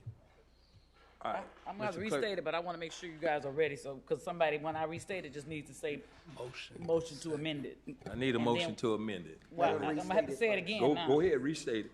Okay. We ready to move. So, the motion is to amend the item tonight to keep the current language in section 6-195C1 of chapter 6, article 4 of the code, and to instead amend it to provide that the city council shall have the right to provide for an exception to the clean zone timeframes by resolution with any additional cost to be borne by the applicant. Okay. Motion. Second. I make the motion. It's already Yeah. been made. Well, no, but I'm the one that had to come up with it. That's not how this work, bit dog. Say you want it to be, you want credit. You want credit. I hate it. All right, Mr. Clerk, call the roll, please. On the amendment, you want to do a voice vote on the amendment? Yes. All those in favor? Aye. Any opposed? Showing none, show it pass. All right, now we're on the Ordinance. approval as amended. Yes. You want me to go ahead and call the question on that, Mr. Mayor? Question? All right, Councilwoman Baskin. Yes. Councilman Leon. Yes. Councilwoman Powell. Yes. Councilwoman Wilson. Yes. Councilwoman Julian. In the words of our mayor, I vote yes. Vice Mayor Stevens. Yes. Mayor Harris. In my words, I vote yes. Motion to approve as amended passed 7-0. All right, now we're on to ordinances on for second reading, public hearing. Item 9.1, an ordinance of the City Council, City of Miami Gardens, Florida, authorizing the sale of city-owned property located at 15880 Northwest 27th Avenue, Miami Gardens, Florida, 33056, to Sunshine Meat Market and Beverage, Inc., for the sum of $1,060,000, authorizing city manager and city attorney to take any and all necessary steps in order to complete the sale of the property, provided for adoption of representation, repealing all ordinances in conflict, providing severability clause, providing for inclusion in the code, providing for effective date, and this is sponsored by the city manager. Mr. Manager? Mr. Mayor, Vice Mayor, council members, Mr. Mayor, I would like to withdraw this item tonight and move it to the January 28th, 2026 meeting, defer it, I'd like to defer this item to the January 28th, 2026 meeting, 5:30 p.m. I need a motion to defer this item. Mayor, so should we make the motion first and then I have something to comment on? Carefully. Yeah, we could do that. Get a motion on this item. Motion. Second. Go ahead. So I know that this item is gonna come back before the city council, and I know that this is, city land that we are selling. If it's not already included in the item, because I didn't see anything, I'd like to see a covenant in place in the event that the, individuals aren't able to develop or build or whatever it is that they're seeking to do with the Sunshine Meat Market, that there's some kind of provision put in place where the city can go back and, I guess, get the land or whatever it is, but definitely a covenant in place, because what we don't want to happen is that in the event, for whatever reason, the market may shift or we don't want the land to just sit there. Mr. Mayor? Yes. Councilwoman Julian, that language is already in there. Okay, well, I didn't see it, but okay. No problem, good enough. All right, so we're voting on the deferral, motion to defer. Councilman Ms. Clerk? Leon. Councilwoman Powell. Yes. Councilwoman Wilson. Yes. Councilwoman Julian. Yes. Vice Mayor Stevens. Councilwoman Baskin. Yes. Mayor Harris. I vote yes. Motion to defer approved 7-0. We're now on to the consent agenda. I need a motion on the consent agenda. Second. It's been moved and seconded. All in favor signify by saying aye. Aye. Any opposition? Showing none, show the consent agenda passes. All right, We Mr. Mayor, pulled now, item 11-1. yeah. Item 11.1, resolution of the City Council, City of Miami Gardens, Florida, approving the 2026 legislative priorities for the city, providing for adoption of representation, providing for an effective date, and this is sponsored by Mayor Harris. And it was pulled by Vice Mayor. Stevens. Vice Yes, sir. Mayor. Thank you, Mr. Mayor. A few things. The first thing is I want to commend our staff, our Assistant City Manager, Ms. Vernita Nelson, for working diligently to put the priorities together with our lobbying team. I don't necessarily have problems with what has been identified as our priorities. I just want to create an avenue that should we need additional lobbyists to help us hit home runs with the projects that's outlined, that the city manager has the resources and the approval to do so. So I don't know how we go about with that language or what needs to be done, because as I see, we have infrastructure improvements projects here to get money for infrastructure. I want to ensure that we hit a home run with that. So however we can enhance our lobbying team, whatever money we need to allocate to make sure that we aggressively go after the dollars that are made available for the cities. I want our administration to have that ability to do so. So I think, Mr. Vice Mayor, that the city manager already has that authority to do just that. Is that right, Mr. Manager? No. But you can give it to him tonight. I mean, you can amend the resolution. So we need to amend the resolution for that? Right, so wait, let me make sure y'all understand what I'm saying before everybody start asking questions. What I'm saying, hold on, because I still got the flow, hold on. What I'm saying is, the manager, what I would like to see is that we give the manager, we the council, give the manager and his team the ability to hire additional lobbyists should there are to aggressively go after the priorities that we have outlined in this particular project. Currently, the manager does not have the ability to hire additional lobbyists to go after the work that we're doing. I mean, the priority, should the team need help, or should we identify areas for improvement? So I'm asking that we give him that. And that's fine, but didn't we do that before? With the motion. That was for the water surcharge, correct? That was Council, Vice Mayor did it with the motion the last time. So let me clarify. So the manager does have authority to hire consultants for the city, but lobbyists specifically work for you, like we work for you, like he works for you, and like directly to the council. So he wouldn't have the authority to go hire a lobbyist for you. So if you would have to give him that authority, and then he could go out and do what he needs to do under his authority. Or it may be exceeding his authority if you give him the approval to do so. So we could amend the item to do it if you want. Go ahead. Okay. Go ahead. Okay. I guess what I'm trying to figure out is, how do you determine you need additional lobbyists? What's the determination? Do we have a track record that our current lobbyist doesn't get, or the work is overwhelming and it's not sufficient to be able to address the number of items that might be on our agenda this year? You know, what's the justification? Can I answer that? No. I'm making the proposal, so I mean the motion. So I'd like to address the answer, Mr. Mayor. I'd like to address the councilwoman because it's my item that I'm asking to make a motion to. I'm bringing the thought up. Go ahead. It's not necessarily a matrix to identify if our current lobbying team is doing an exceptional job, or if they are overwhelmed and they need help. That's not what I'm here to do tonight. My job, what I'm trying to do tonight, is create an opportunity for the city manager. So, for an example, when Representative Robinson, our state representative and our state senator, got the water surcharge bill all the way passed on the House and on the Senate, it essentially needed more manpower to get it across the governor's desk successfully. The current lobbying team did their job, and but there's additional resources that you need to get more help. So I can't give you a report card of if are they doing an exceptional job. I do believe they're doing a great job and can identify, but I believe as it outlines the priorities that are being outlined, we're going to need some, I want to see us aggressively go after the dollars that I know that is there. And that is by a way of enhancing our lobbying team.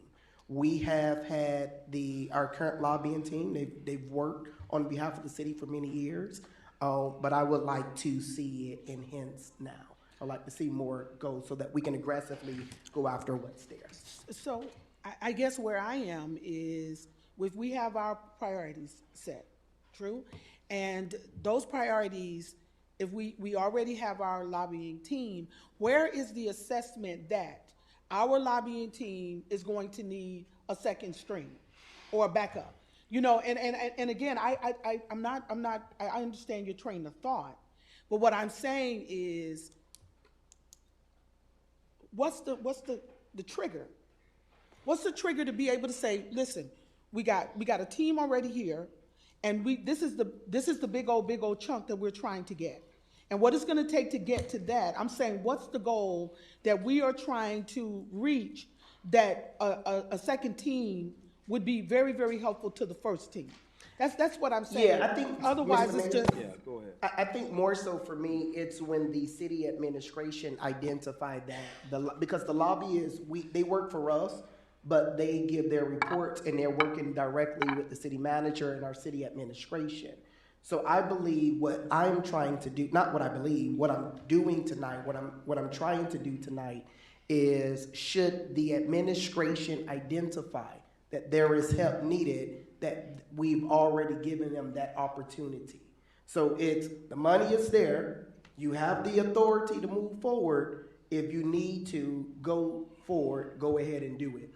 What happens is the legislative session moves so fast, and there are moments where the administration and the current lobbying team, or any lobbyists for that matter, do not have an opportunity. They won't have the time when they get up to Tallahassee and get going to come back to us to say, hey, we need help. Can y'all give us some more resources? So what I'm doing is creating essentially a buffer to be able to move forward expeditiously, because once the legislative session happens, time is of the essence. We won't have much time to sit down and say, well, tell us why you need help so we can see if we need to give you the money, when we have a trusted administration that would be able to identify when the help needs to step in. And that'll be gauged when the visits to Tallahassee and then conversations with the lobbyists and the legislators begin. And then once they begin, once you find out that there may be some other things that's needed that somebody may not be able to, apply, then they'll have that opportunity then to go ahead and either hire somebody or not, if needed. And who judges that? It'll be judged based on the city manager. Okay, so will we be notified? Yeah, you guys will be notified. And the reason why I'm saying is, I'm just gonna listen. Listen. If we're gonna spend $10, right, and we got $20 in the bank, right, for it, how do we justify or know that this additional $10 is really needed? And if the council is willing to appropriate that for the city manager, then we should know when that next lobbying level is increasing. It should come before us. It'll come before. Okay, because you can spend the money every time. You can spend it no matter what, and you still end up with the same, same results. But if we we load the gun, saying we got our bullets and we're ready to really fight for this, then yes, we should have the money. We should have the money somewhere where the city manager and his team, they can say, hey, listen, we need additional resources. But I don't think you ought to put it all in there, and every year you're spending the same amount of money and still ain't getting nothing. It needs to be something that quantifies and qualifies whether or not getting another team in there is going to move the line. It's going to move us a little bit closer to what our goals are. Now, well, it's never a guarantee that it's. I got you. I understand. No, I understand. But if what we have is inadequate to put up a fight or to go forward, to move the chain, then yes, I'm all for it. But I don't think that we ought to have the money in there, and then you spend the money and you still are getting nowhere. It's not really addressing the problem. And I know it sometimes in the legislative process, it is a multi-year process to be able to achieve legislative goals. And I'm not,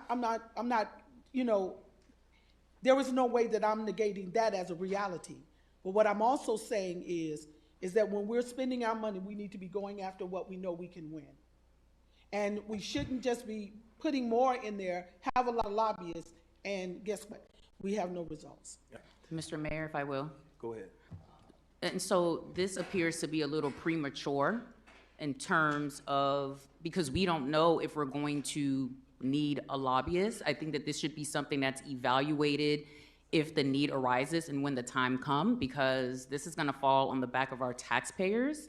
And the things that we are going for, is it going to be worth the amount of money that we're going to be paying for our lobbyists? And is there a cap? Is it going to go out for a bid? I guess the city manager would make an executive decision, I guess, by way of this council, but it just appears a little premature at this stage, especially with the legislature being in committee right now. Discussions have not started as of yet, and we have a lobbyist team that is capable of providing information to us to let us know which way the legislature is going. Those are my thoughts on that. All right. Mr. Mayor? Yes. So let me bring some clarity to a few remarks that was made. And trust me, hear me very well. This is the benefits the residents of Miami Gardens. So when you talk about seawalls caving in, when you talk about infrastructure improvements that need to take place holistically around the entire city, that's what we are here to do. We have an obligation to ensure that the city continue to move progressively. Unfortunately, there are major issues that residents are experiencing that we do need help from not just our state government, but our federal government as well.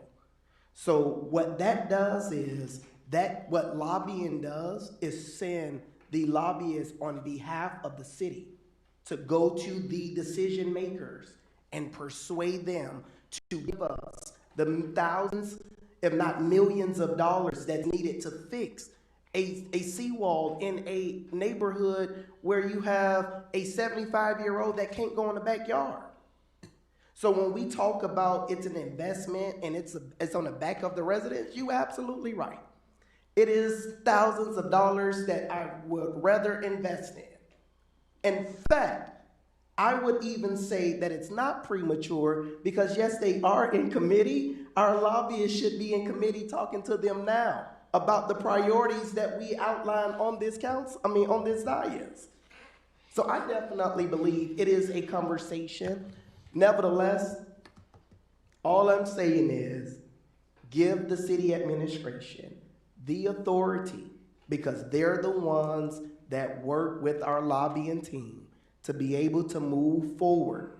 Now, if we need to put a dollar amount to cap it, if we need to put anything in place to ensure that we can make sure we're being good stewards over our finances for the residents, I'm open to that. I don't have a problem with capping dollars. This is not about Robert Stevens. This is about making sure that we hit a home run for the residents of Miami Gardens. The infrastructure projects, the educational projects, everything that's outlined here, this is about making sure we hit a home run. I've been here on the dais for 6 years, and some of these priorities has been sitting on here for 6 years. Some of these, we received a check for Leslie Estates. How long have we been fighting for Leslie Estates? So all I'm saying is it's now time to put a little bit more aggressiveness to our fight. But all right, so you want to amend this? You want to amend? I do. May I say Mr. one Mayor. last- So I just don't think that more lobbyists would lead to more results. How can we quantify that?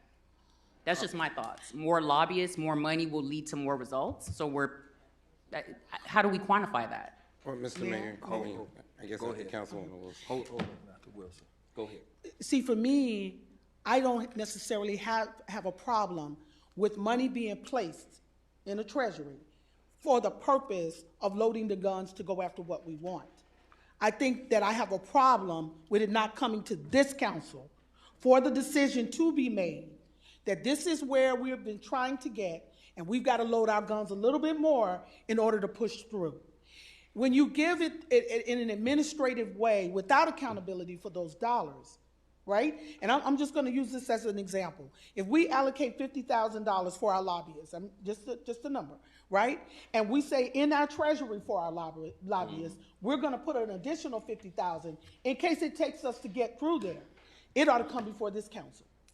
It ought to come before us so that we'll know that those dollars are over and above what our targeted use would be. Because then it begins to explain to us what the lobbying process is, what kinds of movement that we're making, and what it's going to take from us on the ground to be able to go. So I don't have a problem with directing our city manager to give us a monthly report to update us along the legislative priorities. That's no issue if that's what you're saying. No, that's not what I'm saying. What you're saying, accountability. I'm saying that if additional funds over what we allocate in our annual budget are required, is needed, then it comes before us. If additional funds for, additional lobbyists, it comes before us so that we know, because we will spend this money and won't know. Yeah, no. So it needs to come right back here. If we allocate $50,000, we think that's sufficient to get through, and we need another 50, we ought to have that in reserve to be able to appropriate it accordingly based on our needs. Yeah, no, respectfully, that's against what it is that I'm proposing. So, no. Well, respectfully, I think there has to be let's make. All right, Do let's I need to make go. a motion? We need the motion on the. So you right making a now- motion to amend something. Yeah, right now we have no motion on the table right now. We're at the resolution right now. It's either Vice President Stevens, you could make your motion to amend. Well, I don't know the best word the way to word it, so I would need you all to assist me with that. But essentially, I want to be able to give our city administration the ability to hire additional lobbyists should it's needed during the time of our the legislative session is in session to go after our priorities, should it's needed. Before you make the motion, Mr. Mayor. Go ahead. I think both of you are kind of saying the same thing. There needs to be a trigger moment, right? So something has to trigger that to go into effect, what you want to happen, right? So if we're gonna make the motion, there needs to be some type of trigger that we know, okay, well, this item is right here and it needs a push to get over, and that would trigger the city manager to go ahead and use those extra funds. I think that would be the best way to make the item. Because at some point, you're gonna have to identify when they need the help. So you have to determine the trigger.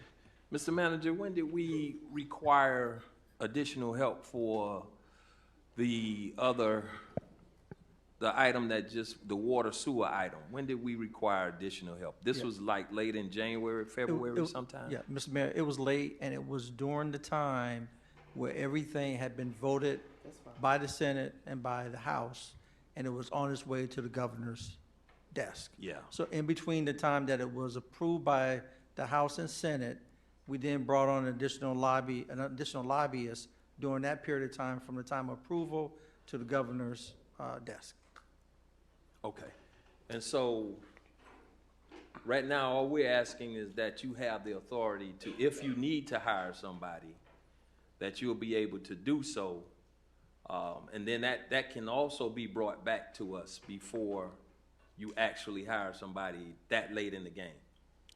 Yes, and Mr. Mayor, and I think if I got into that position, and it came up last year, yeah, we got into that position, there was a motion made on the dais for additional funding.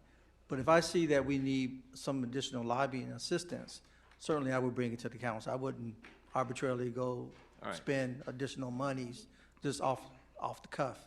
That's number one. Number two, maybe since we have the experience of those lobbying firms helping us during that period of time of something being approved to the governor's approvals, whether it be signing something in law and or approving the overall budget, that might be the time frame where, if I need to, I would bring that to your attention. Okay. So can I ask a question? Yeah. And this is more so to my colleagues, I guess, Councilwoman Wilson and Julian, if we identify a cap and put a cap in place, would that be concise to what it is that you all are saying? No, for me, I'm not as concerned about The money. the amount of money. Mhm. I'm concerned, and I guess maybe the word that Reggie has used, Councilman Leon has used, is what is the trigger for us to know Got you. that we're in a space now that it's going to take more resources than what we originally projected. Gotcha. So That's the city manager Mr. Mayor? hold on. The city manager, I think, just stated that. But it He'll was be not- able to come back to us and let us know that, hey, I'm gonna need the Yeah, additional funds. But what for- he's asking for doesn't indicate anywhere in there that this is a secondary approval that's required for the additional money. He's gonna be able to make that decision, and of course, he would bring it back to us, but it doesn't say anywhere that that will be the. So I'm totally fine with Mr. that. Mayor. But he hadn't made a motion. Mr. Mayor, may I? Yeah. I believe one of the things, if I can point it out, is that I think it's important the communication come back to the council. If we are in a position, as it was last year, that the council is aware of it and that we are able to make a decision as a body to take action. No doubt, we support our manager, but our fiduciary responsibilities is to make decisions on how finances flow. And if we're in a position where the individuals who are lobbying for us need assistance, we need to know that. So I believe what has been said, and I am in agreement with Councilwoman Linda Jolene as well as with Councilwoman Wilson, there has to be something in place that we are it's brought back to table for the council to be aware that we're in that state, that we need additional resources. The manager said. Thank you. Yeah. Yeah. Good. You want to make your motion? Yeah, I don't have a problem with I don't have a problem with accountability. I don't have a problem with making sure that we're tracking the process, which is what we're hearing. We want to know what the trigger is. How do we identify that there is help is needed? More so than just making sure that we create an avenue that our city administration can aggressively work and freely work, given that the legislative session is a very tight time frame. And a lot of times we don't have enough time to go after and make the adjustments to our original plan. So I was essentially creating the plan B should plan A don't go as planned.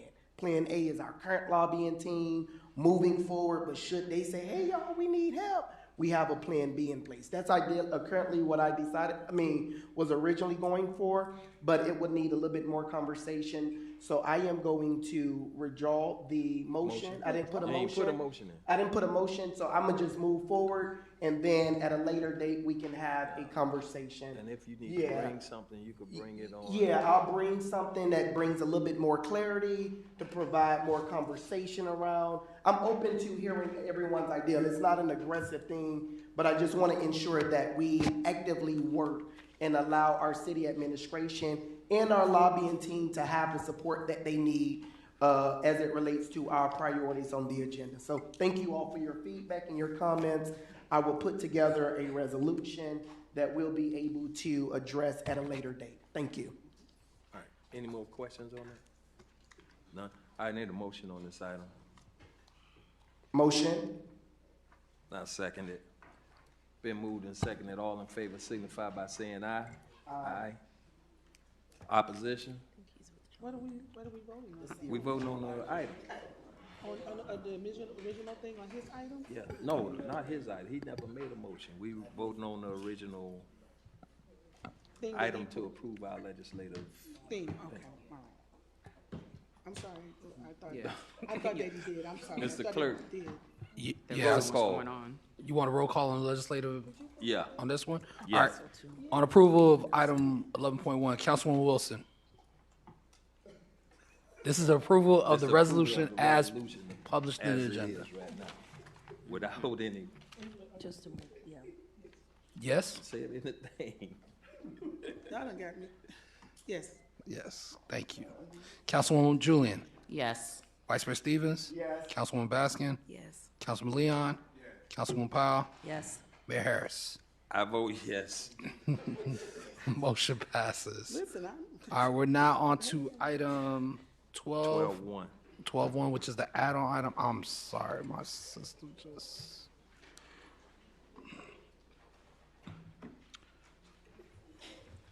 All right, item 12.1, a resolution of the City Council, City of Miami Gardens, Florida, allocating an amount not to exceed $10,000 from Councilwoman Michelle C. Powell's Community Benefit Account in support of ongoing community initiatives, providing for adoption representation, providing for an effective date, and this is sponsored by Councilwoman Powell.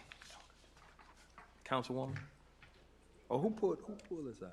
No. Oh, it ain't pulled. Oh, I'm sorry, it's at home. Sorry. Councilwoman. Thank you so much. Council, you know, this has been added as we are now at the end of this year, and we're in a state where our community really needs resources, as well as to have support during the time where they're not working, as well as for the holidays. And we'll only be having one additional meeting in December, so it's important that these initiatives get out to support families through the holidays, to support families through the Christmas time, as well as to continue the education that I've been doing with the community and the residents of C3.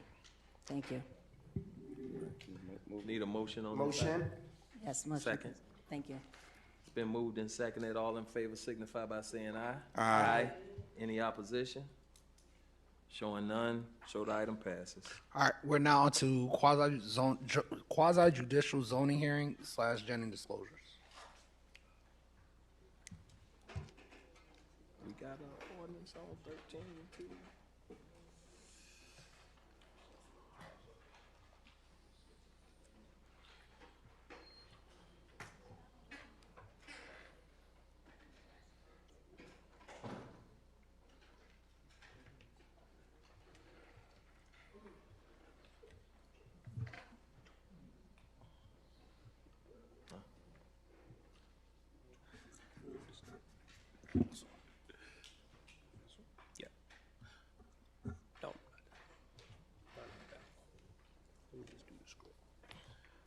Good evening, council. Good evening, mayor, city manager, city council. Welcome to the quasi-judicial portion of the November 12, 2025 city council meeting. For those persons that will or may be speaking on an item on the agenda or commenting on any item, please stand up and be sworn in by the city clerk. For the applicants, your item will be called to the order by the agenda number and by title of your request. When your item is called, please approach the microphone, and when addressed, please speak directly and clearly, stating your name and address for the record, and explain the reason for your request. Please note that all exhibits presented to the mayor and council will become part of the public record.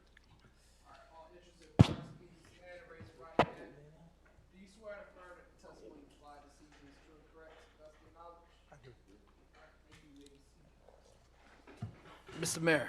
Yes. Before I go reading the items, can I poll the council for gender disclosure? Yes, you may. All right, collectively, mayor, vice mayor, and city council, has any member had any ex parte communication on both items that are on for quasi-judicial?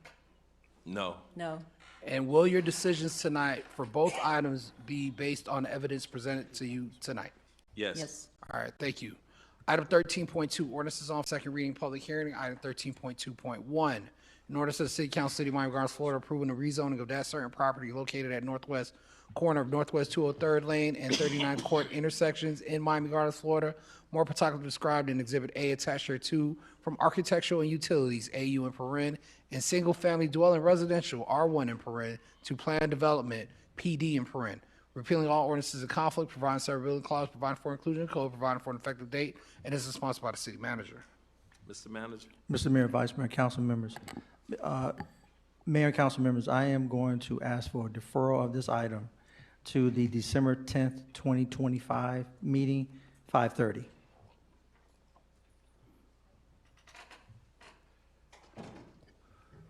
All right. We need a motion to defer this item. Motion. Been moved and seconded. All in favor signify by saying aye. Aye. Any opposition?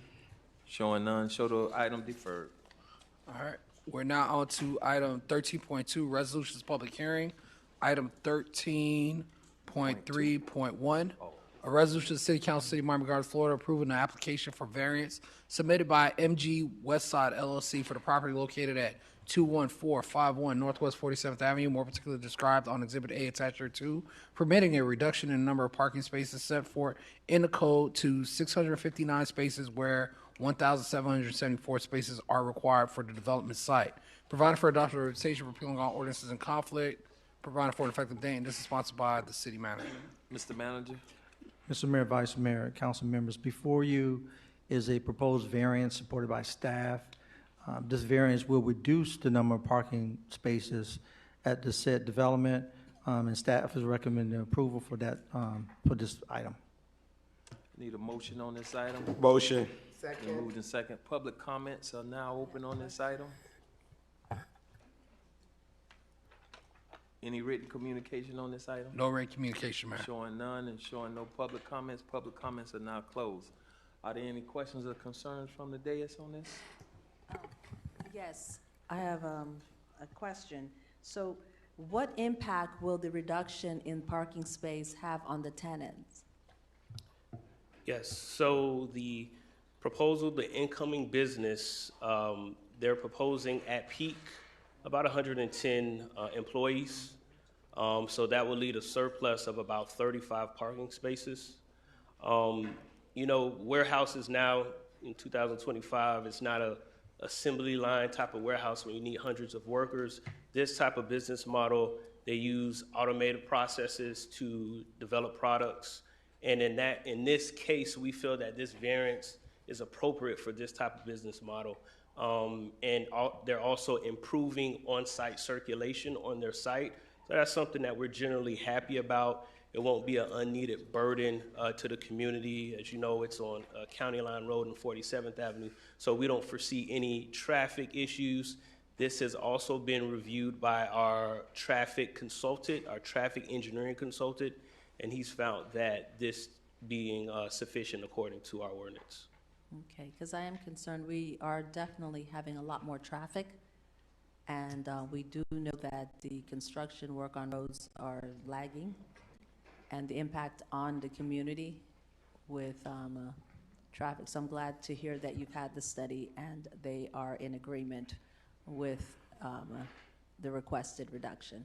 That's correct. Thank you. You're welcome. Any other questions or concerns from the dais? Yes, Mr. Mayor. Go ahead. And so what is, through the mayor, through the manager, what is the requested reduced amount? So the requested reduced amount is of Bridgepoint, it's the northern building that you see here, Building A. They're going from 513 spaces to 145 spaces. They're also increasing the number of stalls for their trailers. And this is essentially, again, to improve on-site circulation. And as you know, our parking count and our ordinance is some of the highest in the county and in Broward County, and that's something that we're working with. But for this particular site, they're reducing only the northern building or Building A to 145 parking spaces. So we're going from 513 spaces that were originally proposed down to 145, so we're reducing 368 parking spaces. Correct. That's a 62% reduction in parking spaces. And what's going to go in place of that space? Right, and I can let the applicant speak more on it, but they want two-way traffic on some areas. As you know, they're going to be bringing in 18-wheelers and things of that nature, cargo. So it improves on-site circulation. They're also increasing the number of stalls for some of those containers as well. So some of that combination of on-site circulation improvements and the increase in the number of stalls will fill that space that you're talking about. Thank you. Can we hear from the applicant? Sure.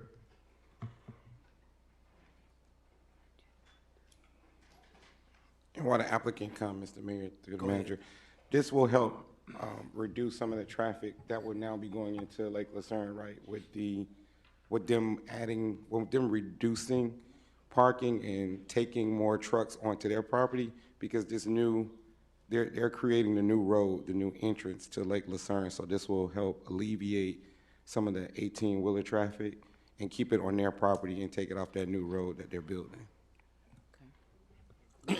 Good evening. Hi. Benjamin Hedrick, 98 Southeast 7th Street, Miami, Florida, 33131. On behalf of the applicant, also with me are Francis Rora, Senior VP of Development for the applicant, and Mike Carr, our traffic engineer and civil engineer for the project. First off, just like to say we agree with everything in the staff report with staff finding and staff recommendation. If the council would like a more detailed explanation of the impacts on the site and the variance being requested, I'd like to call up our traffic engineer and our SVP of Development to explain it. Please.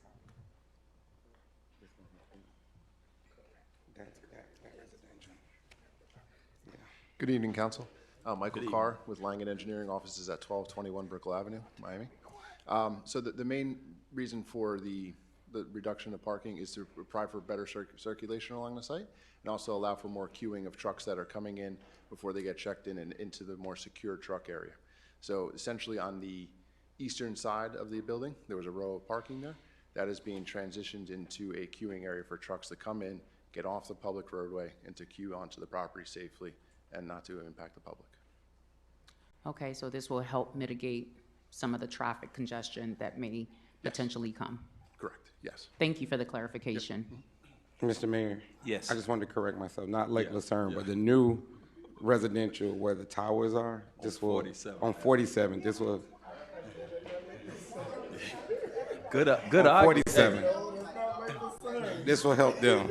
Great argument, though. Thank Great you. argument. If the item not move, I'll move the item. It's already been moved in second. Okay. It's already been moved in second. Yeah, we ready. You ready? You guys had any other questions for the developer? No? All right, thank you. You can have a seat. Thank you. Call the roll. Call the roll, please. Councilwoman Baskin. Yes. Councilman Leon. Yes. Councilwoman Powell. Yes. Councilwoman Wilson. Councilwoman Julian. Yes. Vice Mayor Stevens. Yes. Mayor Harris. I vote yes. Motion passes 7-0. We're now on to the reports of the mayor and city council members. Councilwoman Wilson, Councilwoman Julian.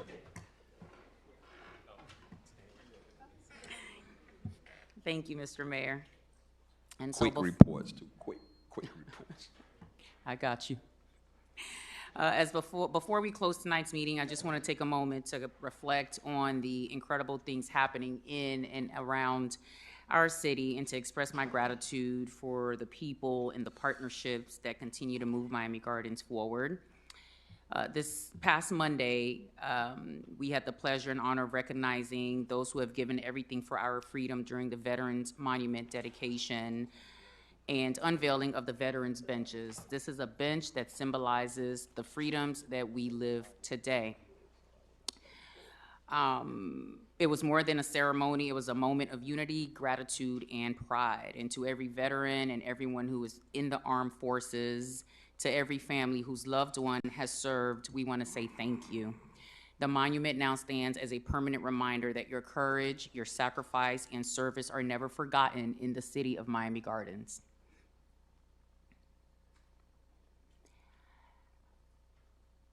And as we close tonight and as we head into the holiday season, I just want to say how proud I am to serve this incredible city.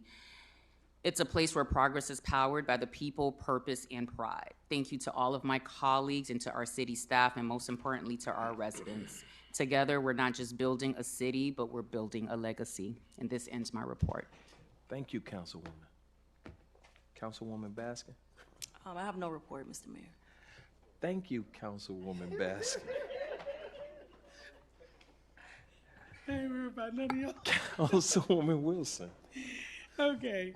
I would just like to thank all of my residents that came to our Meet Me Monday. We had a wonderful time, and we were preparing for the holidays, Thanksgiving, and as well as for the prosperity baskets that we will be giving out in December. I would encourage all of you to get one so that you are able to share with your families. More details for that will be forthcoming. I also would like to take a moment to shout out the Rainbow Park community and Rainbow Park Elementary, where I served as principal for a day.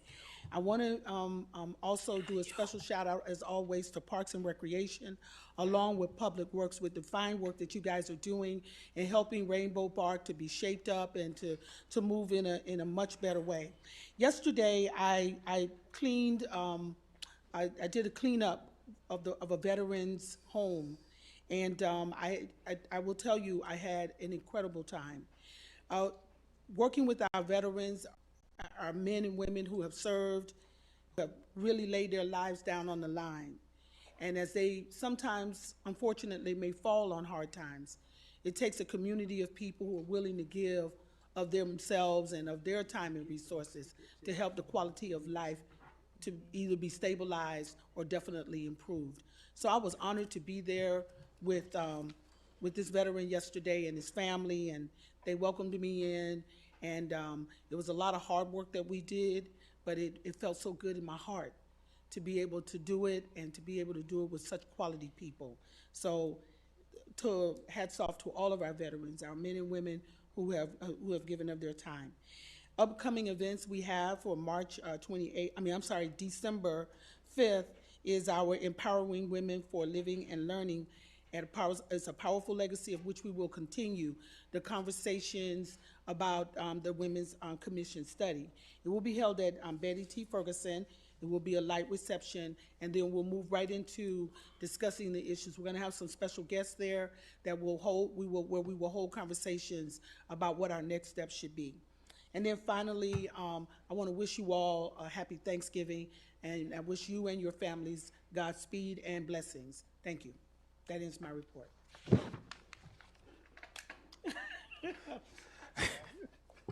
Thank you, Councilwoman. My pleasure. Councilwoman Powell. Thank you, Mayor.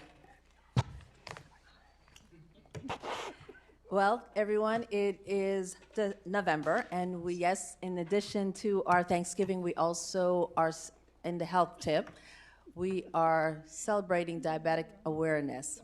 And with that, we held a diabetic awareness symposium on Wednesday. We had a group of 70 seniors who presented, and they received free glucometers to manage their health. And we had volunteers from St. Thomas, as well as from our community. Jesse Trice present there to assist and educate our residents. In addition, we had our Healthy You podcast, and we were able to host a gentleman from Lorenzo Hall, and I thank him for participating and sharing his story and making it personal that diabetes, which affects over 38 million people in the United States, is real. And in our city, where it's predominantly African descent and Hispanic population, it represents over 12% of individuals in the country that have diabetes. Diabetes affects your vision, affects your nerves, it can affect your entire life.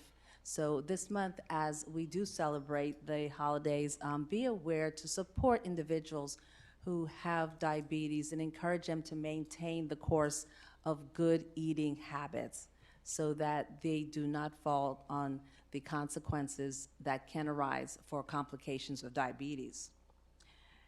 I would also like at this time to thank my city, the staff who has participated in doing a drive for Jamaica and the relief. I'm proud of my city because we are going hands in, all on board. We are still holding drives that you can deposit things over at the police department as well as Betty T. But in addition, I'm also proud of the residents of Miami Gardens and the church communities that have come out to say yes Not only do I love Jamaica for celebrating and enjoying, but I also love it to see it thrive again. So if you have anything in your closet that's duplicated, doubled, or you haven't used in a while, please make that donation to this, to Jamaica, who really has suffered through this and are going to rebuild. And they're going to rebuild strong, but they do need your help. In addition, I'd like to also remind everyone that I do hold my monthly meeting, and it will be on the 25th, Talk with the Doc, and this time it will be at Bunch Park. Put on your calendars for December 6th, where our seniors will have their extravaganza for Christmas. That's Saturday, and it will be a beautiful event. They're doing a great job in getting it organized. And I only have one message, and that is, don't let your healthy garden become overgrown with weeds. Tend to it like you want it to grow. Thank you. That's my message. Thank you, Doc. Councilman. Yes, I would like to take this time to thank the mayor, Councilwoman Linda Julian, Tamara Wadley, Derek Baker, Stephen, Councilwoman's assistant, legislative analyst. We were able to service 500 residents on last Saturday. This was our suspended license program. We still got 12,500 residents left with suspended license that we need to continue to service. And I want to thank the clerk's office for partnering with us. We had legal aid services available where we were able to provide free legal aid to a lot of those residents. Our biggest need in this city right now is seal and expungement and estate planning. We had so many of our seniors there that were there to get those free services for estate planning. And what that does is that keeps our community looking like our community, where we're able to put them in a position that they don't have to pay for it, to be able to go ahead and plan those estates so they don't have to lose those homes when their parents and loved ones transition. So thank you. It was Mr. Cameron Benson. It was fun watching Tamara check people in and get them situated. Also, I was able to partner with Trick Daddy and Sunday's Eatery starting on Wednesday. And I want to thank Trick Daddy, Sunday's, Commissioner Oliver Gilbert made a donation, Councilwoman Michelle Powell, DJ Khaled. We even had one of our police officers stop by and write a $500 check to be able to help feed. We fed over 2,100 federal employees. And just to see the face of those people that you wouldn't even know work for the federal government that's right in our community was very touching. People who were in the restaurant just to eat on their own was leaving money to be able to assist those people that came with their kids. So shout out to them for partnering with us. And we cannot forget breast cancer. I'm trying to move out of the month of October, but we have such a need. Yesterday, I want to thank Paulette Murphy and her team for unlocking the gates at Betty T. We had 61 women. Because of the turnout that we've had with this mammogram van, bringing it to our community, we are at 251 women that have been tested for free. You know, partnering with the mayor and his golf tournament, we used those proceeds to test the uninsured. Yesterday, on Veterans Day, we had 61 women who came out to be tested. 4 of those women, fortunately, there was some detection, but because of early prevention, they'll be okay. And again, we had to reschedule because of more people who wanted to show up. So here we are going into November, and we're still testing women for breast cancer. But that just shows you the need in our community and the lack of people that have insurance. But as a council, we're there to support them. And also this Saturday, right across the street at Sundays, we'll be passing out 400 turkeys, my 6th annual turkey giveaway. So if you know anybody that need a turkey, make sure you stop by. What time? That's going to be from 11 to when everything is gone. So normally that stuff run out in about an hour. 12. Yeah, In the same place, 183rd? right here across the street. It's in the plaza. It's in the plaza, okay. Yeah, you can come and get your nails done, and then you get a turkey on your way out. Also, this weekend I had the pleasure of joining Vice Chairman Keone McGee down at his Jazz in the Heights. Again, here in Miami Gardens, we are inspiring people all throughout Dade County to emulate what we're doing and take it to their community and provide the same services. And it was a very good turnout, but I met, I don't want to mess his name up, Buju Bangtan, and he's doing his foundation is collecting perishable, non-perishable items for Jamaica. We know here in Miami Gardens we have a very large Caribbean population. So I told him that I would assist him in any way that I can to help get those items to Opalaka. So the address is 14600 Northwest 42nd Avenue, Hangar 42. And if you want to, between 9 to 5 daily, you can drop off non-perishable items so that they can load it on the plane to take to Jamaica. And that ends my report, Mr. Mayor. Thank you. Vice Mayor? Thank you, Mr. Mayor. I think Councilman Leon took advantage of the short reports over to my left and said I'm gonna take their time on the right. No, I was watching the clock. I was watching the clock. But all great things that's happening and transitioning in the betterment of our community. So kudos to each of my colleagues for the projects that they're spearheading and leading. On November 18th at Betty T. Ferguson Recreational Complex, I'll partner with Kelly Education to host a substitute teacher hiring expo. This expo would allow residents to have the opportunity to participate in-person interviews for same-day hiring as substitute teachers in Miami-Dade County as well as Broward County. On Monday, November 24th, starting at 10 a.m., I'll be partnering with the Progressive Firefighters Association and 99 Jams to host our annual Thanksgiving drive-through turkey giveaway. This will take place again at the Betty T. Ferguson Center on a first-come, first-served basis while supplies last. Can't wait to see each of you there. Time. That is 10 a.m., starting at 10 a.m. Monday, November 24th. That is the Monday before Thanksgiving. On Tuesday, December 2nd, we would have another great edition of my office hours. You're welcome to come and sit with me on a one-on-one basis, starting at 4 p.m. Out of the educational wing at our community center. And then later that evening on December 2nd at 6:30 p.m., I'll be partnering with our state Senator Chevron Jones to host our Jingle and Mingle holiday reception and toy drive at the Rolling Oaks Park.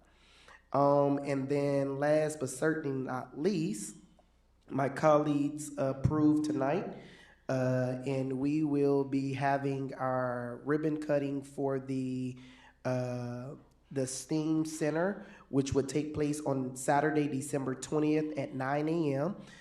The community is welcome to come out. This would also take place, there would also be a community celebration at the end of the ribbon cutting held at Bunch Park. So I invite everyone to come out. This is a project that our commissioner, County Commissioner Oliver Gilbert, and the Orange Bowl Committee work to diligently bring to the city of Miami Gardens to advance education and create opportunities for the residents of Miami Gardens. So again, thank you all for your support this evening to pass this item, and I look forward to seeing you all at the ribbon cutting and the many events that was listed. As always, you can find these details out on our city social media, email blast, website, or you can call our fabulous clerk's office. That is my report, Mr. Mayor. Thank you, Vice Mayor.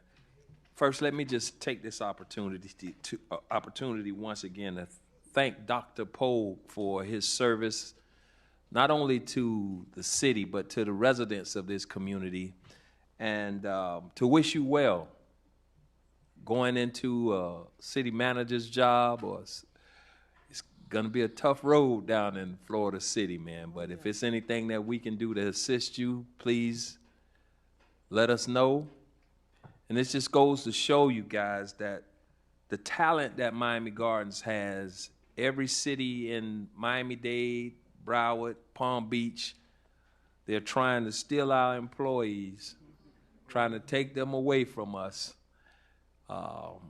They come here and learn a great deal from some of the best people in their positions, like our city manager, our attorney, our clerk. And then they work with the greatest residents of all, you guys. So, Doc, enjoy the drive. We'll run into you sometime down there. And then I want to take this opportunity with the holidays rapidly approaching, just to tell each and every one of you, this is the season for joy, compassion, understanding, and I wish that you spend time with those that you care about, and even take a moment to go visit a neighbor that you may not even know. But let's share in the joys of this holiday season and make sure that we live up to what all the hoopla about the holidays is about: caring and spending time with each other. So God bless you guys and have a happy Thanksgiving, and we'll see you guys back in December. Motion. Need a motion to Oh, so we ain't gonna do our reports? They report. Oh, we ain't gonna do our reports? This is what we doing? Hey, we've sat up here for a long time. No report. No report, Mr. Manager. I just want to say congratulations, James. Good luck, James. Good luck to you in your new endeavor, and we'll see you at Jasmine Gardens. I forgot all about it. That's it, Madam Attorney? Yeah, and happy Thanksgiving to Happy everyone. Thanksgiving, yeah. Mr. Clerk? All right, I got a report. I know. All right. I Go just ahead. want to Give say this I'm good thankful to the city of Miami Gardens. Happy Thanksgiving to all the residents, to my fellow coworkers, staff, charter officers, mayor, and council. Wish everybody happy Thanksgiving. And to Dr. Pogue, I know you're gonna walk on there in the 357. So more to be. Have fun out there, man. Some more to be. I need a motion to adjourn. Motion. Been moved and seconded. Show this meeting adjourned.